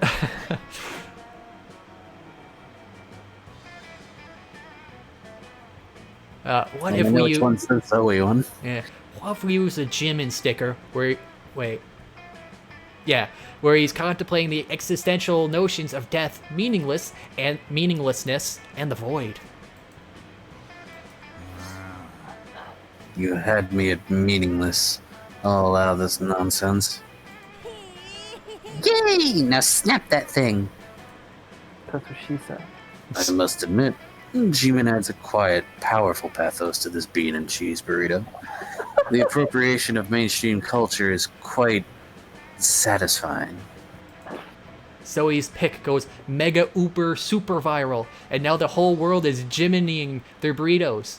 Jeez, the internet is weird, but that's not as weird as your high school. Sure. I'm gonna go to the shop. I got nothing going. Give me your Hey, why would you study and prepare for your future? We could come here and buy some weird shit instead. Am I right? Gonna get the present. Yeah, present. Catch you later. What do we get? Drum roll. You got the salad. It will make you laugh big time. Wow. Very nice. Did you guys ever do the reverse Wilkinson ending? No, I don't think so. No, we never did. Shoot, we gotta do that next time. Well, that's a random one. I think, well, there's a mask. Well, yeah, in but the that's top. like the Blood Queen one where they Oh. prompt you to go buy it. Did anybody get the ending with shopkeeper yet? I think Grenade did because he really wanted after the cat when we played a while back. Anyway, I'm going Polly again. Okay.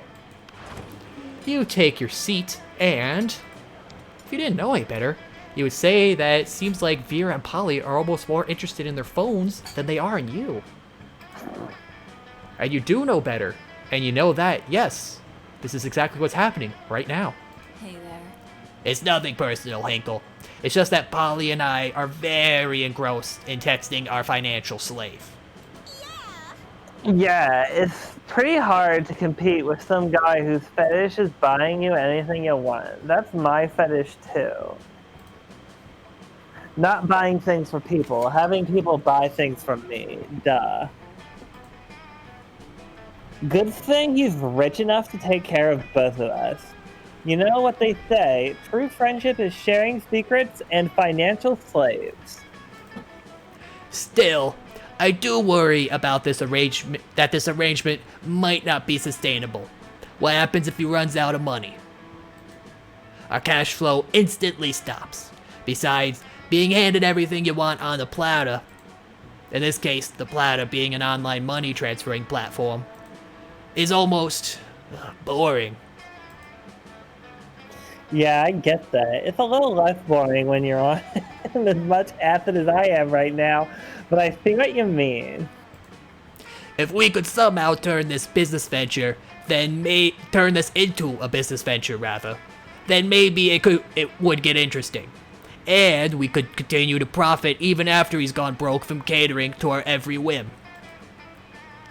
I mean, how interesting do you think business actually is? Since he's so obsessed with us, we should just tell him to do something totally insane and see if he does it. I don't know. A weirdo giving away all his money and getting into hijinks is great and all, but I want to start making real money. And I think money is fine and all, but my favorite currency is chaos. Seems like the ladies are at a very exciting crossroads. Maybe a random bystander can give them a nudge in the right direction. Tell him to marry a llama. Oh my god, yes, that is everything to me. I actually had a dream just like that one time. Except it wasn't a llama, it was an alpaca. More huggable. And it wasn't a wedding, it was a bar mitzvah. But other than that, it was exactly the same. Yeah, I don't think this is my scene. I'm going to go check on my illegal law firm. Catch you get weirdos later. I'm texting the financial slave right now, telling him to marry a llama. And he's already typing. Let's see. Ankle, you will never believe this. It turns out the financial slave has actually been talking to a llama for a few months now through a llama monster dating site. He says he's a commitment phobe and never really defined the terms of his relationship with the llama. And he keeps introducing the llama as a friend, but he knows now it's because he was just scared of being hurt. This is a lot in this text message this quickly. He's taking this as a sure sign that it's time to be brave and commit to the llama. And they're headed to City Hall for the ceremony right now. Of course, he said, he says he'll have to take his leave of our group chat since his heart and wallet now belong to another. This guy's a quick typer. Specifically, a llama. Aww. Isn't that the sweetest love story you've ever heard? I'm so glad we got to make it happen. Together. That is the sweetest love story you've ever heard. Or something. But hey, maybe you and Polly will end up having a love story of your own. Okay, everyone, player or society based on your ability to mimic the noise a giraffe makes.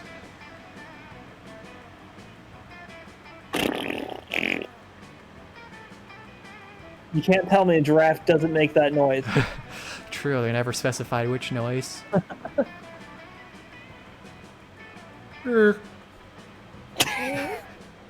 Wow. I don't know, they're all great. I'm looking up giraffe noise. Cheater, you looked it up beforehand. I want to say we just hit random on this one? No, I'm going with the fart sound. That is my answer. Regardless, I just want to know who is most accurate. Oh, bring up a thing of a giraffe. It sounds a lot like a cow. Okay, so I guess that was Eclipsis then was closer. Well, I mean, they also fart, though. Well, again, you just want to hit random for this one? Sure. Why not? It's going to be me because I deserve it. Oh, fuck. That's what you get for your hubris.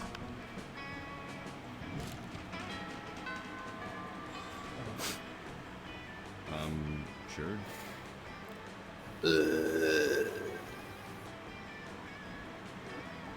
Alright, I where guess I'll go to the auditorium. Pump those stats. That day, while rehearsing for the class play, you do a terrific job at acting. You act so hard that some of your classmates in the audience throw roses at you. 7 roses, to be exact. Damn, roses aren't a valid currency or stat in this game. Anyway, you check your converter app to see if this could translate into something a bit more useful. Seems 7 roses equals 2 creativity points. Sweet, you gain 2 creativity. Without warning, Vera pulls you aside and hisses in your ear. Oh my god, the stalker's back. You follow her pointed finger and see a guy dressed in a white toga and winged sandals facing away from you. He looks like a creep. He's been following me everywhere.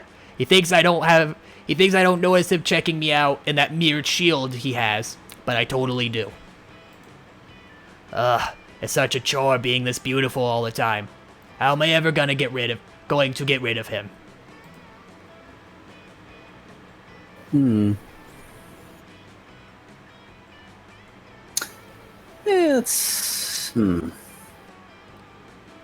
The second one's money, which is the thing you have least of.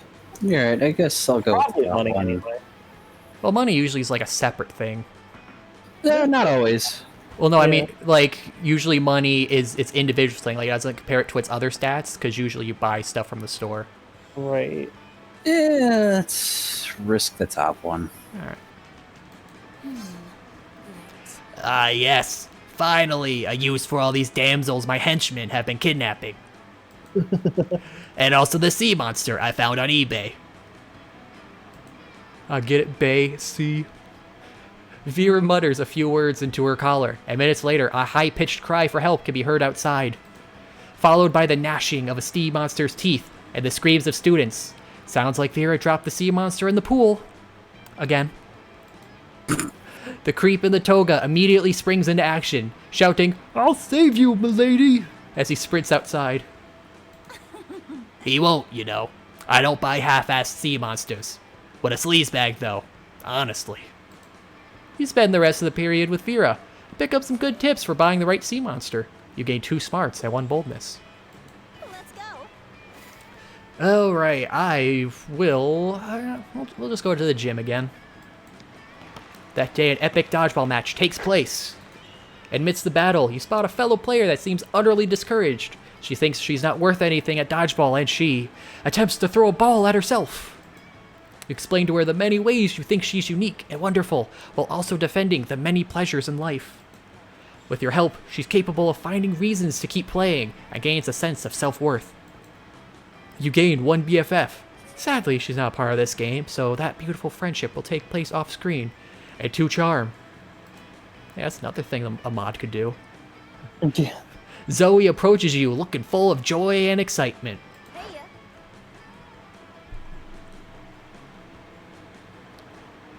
Sorry. Oh, no need to apologize. Wrinkle? Wrinkle! Monster Prom is so close that I've started looking at dresses. Look at this one. Don't you think it will totally highlight the sliminess of my tentacles? She doesn't look slimy. Stop right there, you purple tentacled fake idiot. Best character returns. Oh, hi, Leonard. You can wear as many dresses as you want, but that won't make you a real girl. You aren't fooling anyone. Dude, my identity has nothing to do with convincing anyone. I'm going to wear a dress because I fucking want to. It's about me, not you. Has everything to do with me. What if I finally meet a real gamer girl and she turns out to be an insidious faker like you? Just... wow. Shut up, you Zagordiot. Oof. I don't even want to read this one. Dead naming and insulting me all in one word? Boy, that imaginary real gamer girl sure is lucky. I really try to not let jerks like you get to me, but sometimes I wonder if I shouldn't just turn your kidneys into rabid raccoons, if only to save people from listening to your harmful bullshit. What's up, Snowflake? That's offensive. You're attacking my freedom of speech. It's my freedom to insult people and make everyone miserable. The smug grin he gets just fits that perfectly. Hey, noobs. Hey, noobs, what's up? Ah, Damien, good thing you're here. Tell this stupid faker she can't stop us from insulting anyone or calling her Zagord or whatever we want to call her. ... Damien carefully lights Leonard on fire. Wait, carefully? Carefully. Social justice warriors. You fucking SJWs are all so offended by everything. Die.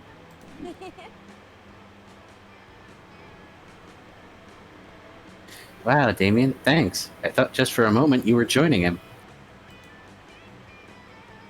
Man, no, fuck. I might be an asshole, but I'm not a bigot. And struggling with defining yourself, that's harsh, damn.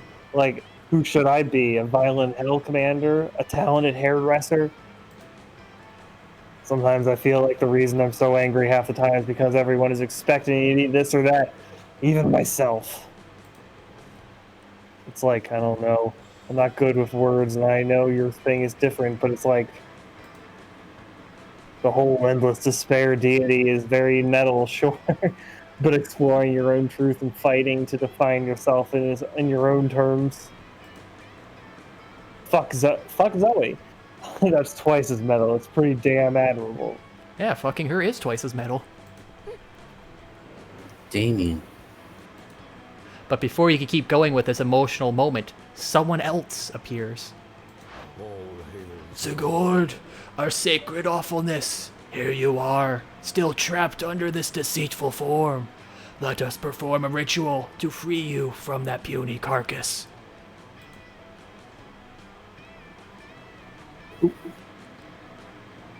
Not again. You want me to light them on fire too? No, it's useless. They just keep coming and coming. These idiots are by the thousands at least.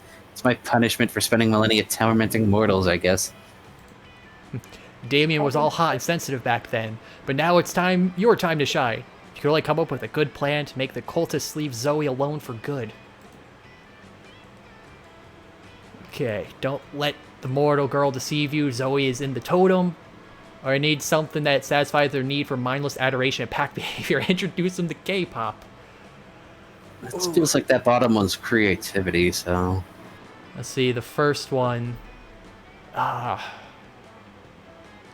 either probably charm or smarts, maybe. Yeah. Because the bomb could be creative or fun. So let's go with the totem. Let's just use the old totem we had. today. We respect your word. Oh, are you implying this was once again a test by our omnipotent awfulness? Sure. Ah, but we knew all along. We were testing you. Alright. Sure, whatever. What? Do they really believe I'm inside that Evangelion figurine? Guys, in order to free the almighty Zagord, we need to learn more about how this magic totem works. Let's do some research. Here, this is a documentary about this totem. Watch it. You can also find lots of internet forums discussing its hidden meanings. It will surely lead you to the answer on how to freeze the gourd from this totem. The answer is to hot glue it. It would take them longer. You're a real sicko, Wrinkle. They'll be trapped into the torture of Evangelion's countless layers of subtext and hidden meaning. There's no going back from there. I really like playing Evangelion with her. What are you talking about? It's just a sick anime about robots killing angels. What's complex about that? No, no, not the box you're opening. Damien starts to look it up on his phone. It's too late. What? So the AT field is in reality a metaphor for... No, stop it! Zoe grabs Damien's phone and throws it, like, super far. What the fuck? I just saved you, Damien. Repeat after me. Once you go into Evangelion's countless layers of subtext, there's no going back. Whatever. It's gonna grab some sushi. OMG, yes. No more cult members annoying me and sushi? Today's the best day ever. Thanks, you two. I know, right? You spend the rest of the day eating sushi and discussing Evangelion in the shallowest, therefore safest, way possible. Like which battle is the raddest one, and how sexy Misato and Kaji are. You gain 2 fun and 1 creativity. Yeah, this tonight has really turned me off from any attempts to ever go with Zoe, because I don't want to have to deal with this again. Well, don't worry, since we got it out of the way, it's going to give every other event before doing it again. Oh, good. You think this is an event? I guess. It is. I can go into it later.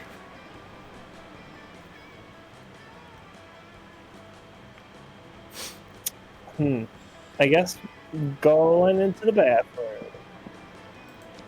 Gonna take a shit. That day you skip class and just hang out in the bathrooms because you respect no authority. While in the bathroom, you tell yourself in the mirror you're so bold you kill a tiny big-eyed turtle with your bare hands. That monstrous act would instantly give you 500 boldness. But come on, you're just talking to yourself in the mirror. What's the merit in that? You know what? You can keep 2 boldness anyway for saying that to yourself out loud. Like a big weirdo. Well, none of that matters, because tonight you're going on a date with Polly to the casino. Yeah.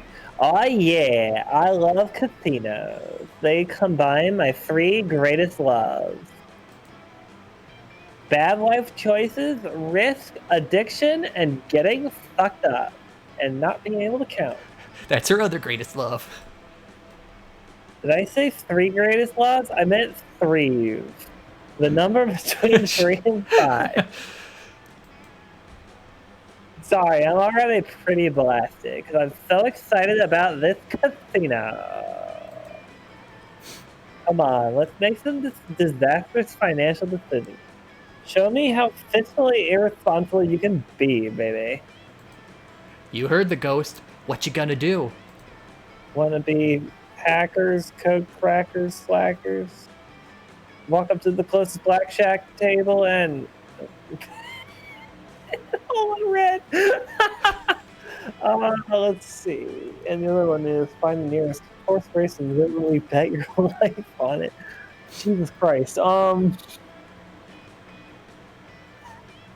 They sound like the exact same. Yeah, they both sound... Alright, no, alright. The second one is bold. The first one is creative or fun. Or then I gotta go with the second one. I'm literally betting my life on this horse. Come on, Yeah. Sunset, you can do it. Whoa, I can't believe there's a racetrack inside this casino. That's usually not how it works. Yeah, of course that's not how it usually works. But monsters don't normally go to high school either, so shut up. How much money are you going to bet? Wait, why did you write my actual life on a piece of paper, sign it in blood, and hand it to the bookie? I don't know what's going on, but I'm pretty sure it's gonna be sweet. Yeah, what are you gonna gain out of this? You bet your immortal soul on a horse called Best Horse. It seems like a safe bet. Oh, they do have Luna in here. No. It's so sweet that you're willing to die and become a ghost with me just for laughs at a casino. That's not what this is at all. You're taking a calculated risk. You don't want to die. You don't want to. Oh, phew. Looks like Best Horse wasn't named ironically at all. All the other horses are dead, and you win. That is the best horse. God, what kind of race is this? The odds being what they are, the bookie awards you your life, plus 3 more lives. Wow. Apparently, you weren't the first person to try actually betting their life on a horse race. Still, you'd rather be derivative than dead. You gain 2 fun and 1 money. How do I get money out of that? Well, you're at a casino. All right, Yeah, Eclipsis. Who do you want to go with? My dick. I mean, you've done a lot of Vera stuff. Yeah, alright, why not? I'll throw one on Vera, see if it then sticks. My stats seem high enough to maybe bullshit it. Yeah, you got that salad. I'm going with Zoe. Zoe in. Timber. Polly. Hi. Sure. All right, Eclipsis. You finally pluck up your courage and ask your beloved to go to the monster prom with you. You're asking me to go to the prom with you? Have you seen yourself in a mirror? Your face is a crime against humanity. So yes. And not one of the crimes against humanity I enjoy perpetrating. Bye. Bye, loser. Oof. Ooh. I guess maybe that mod kinda kicked in. Who needs prom? You focused on your career goal of becoming a renowned surgeon. You studied hard and passed all the tests. Unfortunately, no hospital wanted to hire you because it turns out going to prom with a cool date is an essential requirement on a surgeon's resume. So you never got a job, and in the end, you became homeless. Don't even dare to think Monster Prom isn't important. Timber, you finally pluck up your courage and ask your beloved to go to the Monster Prom with you. Yes. Prom. Yes. It'll be a night to remember, Boo. I love that name. Well, it would be a night to remember if I wasn't going to get so drunk and high, I will most likely won't remember shit the next day. But that's why God invented selfies. Let's party till You ate some good old ayahuasca cupcakes to make sure that the date would be as crazy as possible. Then you spend all night dancing at prom. Or that was what you thought you did. In reality, you were in the middle of the desert, dancing with 3 wizard hobos, a guy in a stuffed animal costume, and the incarnation of an ancient god. Zoe? Yeah. Still, best night ever. Let's go. And me, See ya. Eclipsis. Hey, Wrinkle. I wanted to tell you again, thanks for everything. Sometimes it gets hard with people being so hateful. I mean, Leonard, but okay. I don't understand why most of the time hatred takes so much energy and it serves no purpose. But it's okay. I believe people can change. And each time I find acceptance, it restores my faith in monster kind. I'm a girl, I'm at Spooky High, and I'm surrounded by people who love me. 1 minute here already feels better than countless millennia of being a deity of despair. Spoiler alert. I think I'm living my best life. Life continues. Lots of things happen. Sometimes good, sometimes bad. But it's all in all good, because you and Zoe have each other. You sometimes get so focused on getting some monster ass that you forget that life is worth more than that. Find yourself. Oh, that's a nice pick. And you forget that even if they are criminals, arsonists, or dictators, these monsters are your friends. Sure, they have some pretty nasty flaws, but there's always time to change and grow. In the meantime, you're grateful to be on their good side and to create new memories together. Best waifu. Eclipsis, best at actually learning something in school. And Zoe is best waifu. Got a new secret ending, presumably because of Zoe. Yep. Yeah. New ending, 6 events, 11 outcomes. Dear God, there are so many outcomes. There are more outcomes than there have been years. since Jesus. Yes. Those 3 weeks were maybe the most epic and absurd weeks of our lives. After the monster prom, we kept on living our lives, falling in love, battling for friendship, and learning about who we were and who we could be. Who is this cool man that we never get to see on the bottom right? Leonard? The armor guy. He is from the police report route. So I think we started it once but failed immediately on the first event. Still waiting to see Blobbert come in some point. And you know what? Like it always does, life happened, and it was wonderful. After some years, the Prince's Dimension became a democracy, mostly due to the public discontent with royalty that spends most of its time in other dimensions. Okay, so I wonder... What? Because he showed up so much with the thing, so I wonder if that's why they mentioned that here. Maybe. Despite that, the Prince keeps on annoying high schoolers. Still wrong on so many levels. Polly took a summer job as the ghost of Christmas present. She spent most of her time partying. There was almost no work because, you know, it was summer. Vera realized she was a character in a video game, which infuriated her.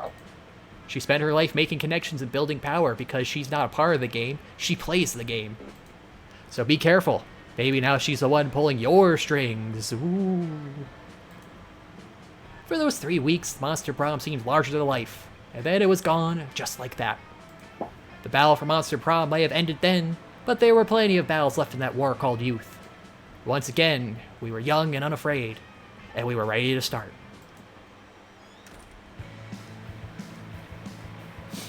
Overall, a decent run, I'd say. Yeah. Aside from the mod. That was an interesting mod. Yeah. Was that one made by the creators? No, that was a person who made them. There's a few mods on there that have assets that were drawn by the artist, because that was one of the Kickstarter rewards. We'll draw your OC or just a character in general for you for the mod tool. Miranda's showing other people utensils. Oh, what was that?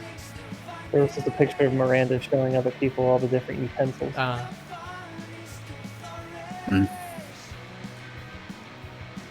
So I wonder if we unlocked anything new. I really enjoy Miranda. I need to do another Miranda one. Gotta go for the fish. Get that caviar. Somebody made a Witcher thing for this in the workshop. Oh, I saw that. I think it's just characters, though, so it's not like a route you could play. It's just download and you make a route yourself. Also, somebody did a Danganronpa one. I picked up those games on the Steam sale because I've been seeing that around a lot lately. You get around to those at some point. And somebody's been doing a project to turn all the PCs into NPCs. Interesting. Even though that's literally a game they're going to be coming out with, like, next year. Yeah, you mentioned that, and then you said that wasn't a thing, and then now it is a thing? Well, it is. It's just they're doing that after Monster Camp. Oh, somebody's already made a fucking Helltaker one. Oh. Not surprising. That was that got around real fast. What's Helltaker? The demon waifu thing that's been very popular lately. No better distraction. That was cute. It's time to turn the tables. Oh, so we did get something. A mask with a rose on it. We got 2 new images. I think I know what the table turning thing is. Oh, do you now? There we got the nice wholesome ending. Also, I like the tentacles curling around for the hug too. It's like a full body hug. And fan art. What's the new fan art we got? This is the interdimensional prince coming out of the portal to abduct your waifu. Oh, we only got 4 more of those to go. Alright, yeah, that was a good run. And we'll end the stream here. Thank you, anyone who is watching still. Monster Prom will be infrequent, as will the stream schedule be. I don't know, stop in whatever probably stream Sunday. Good night.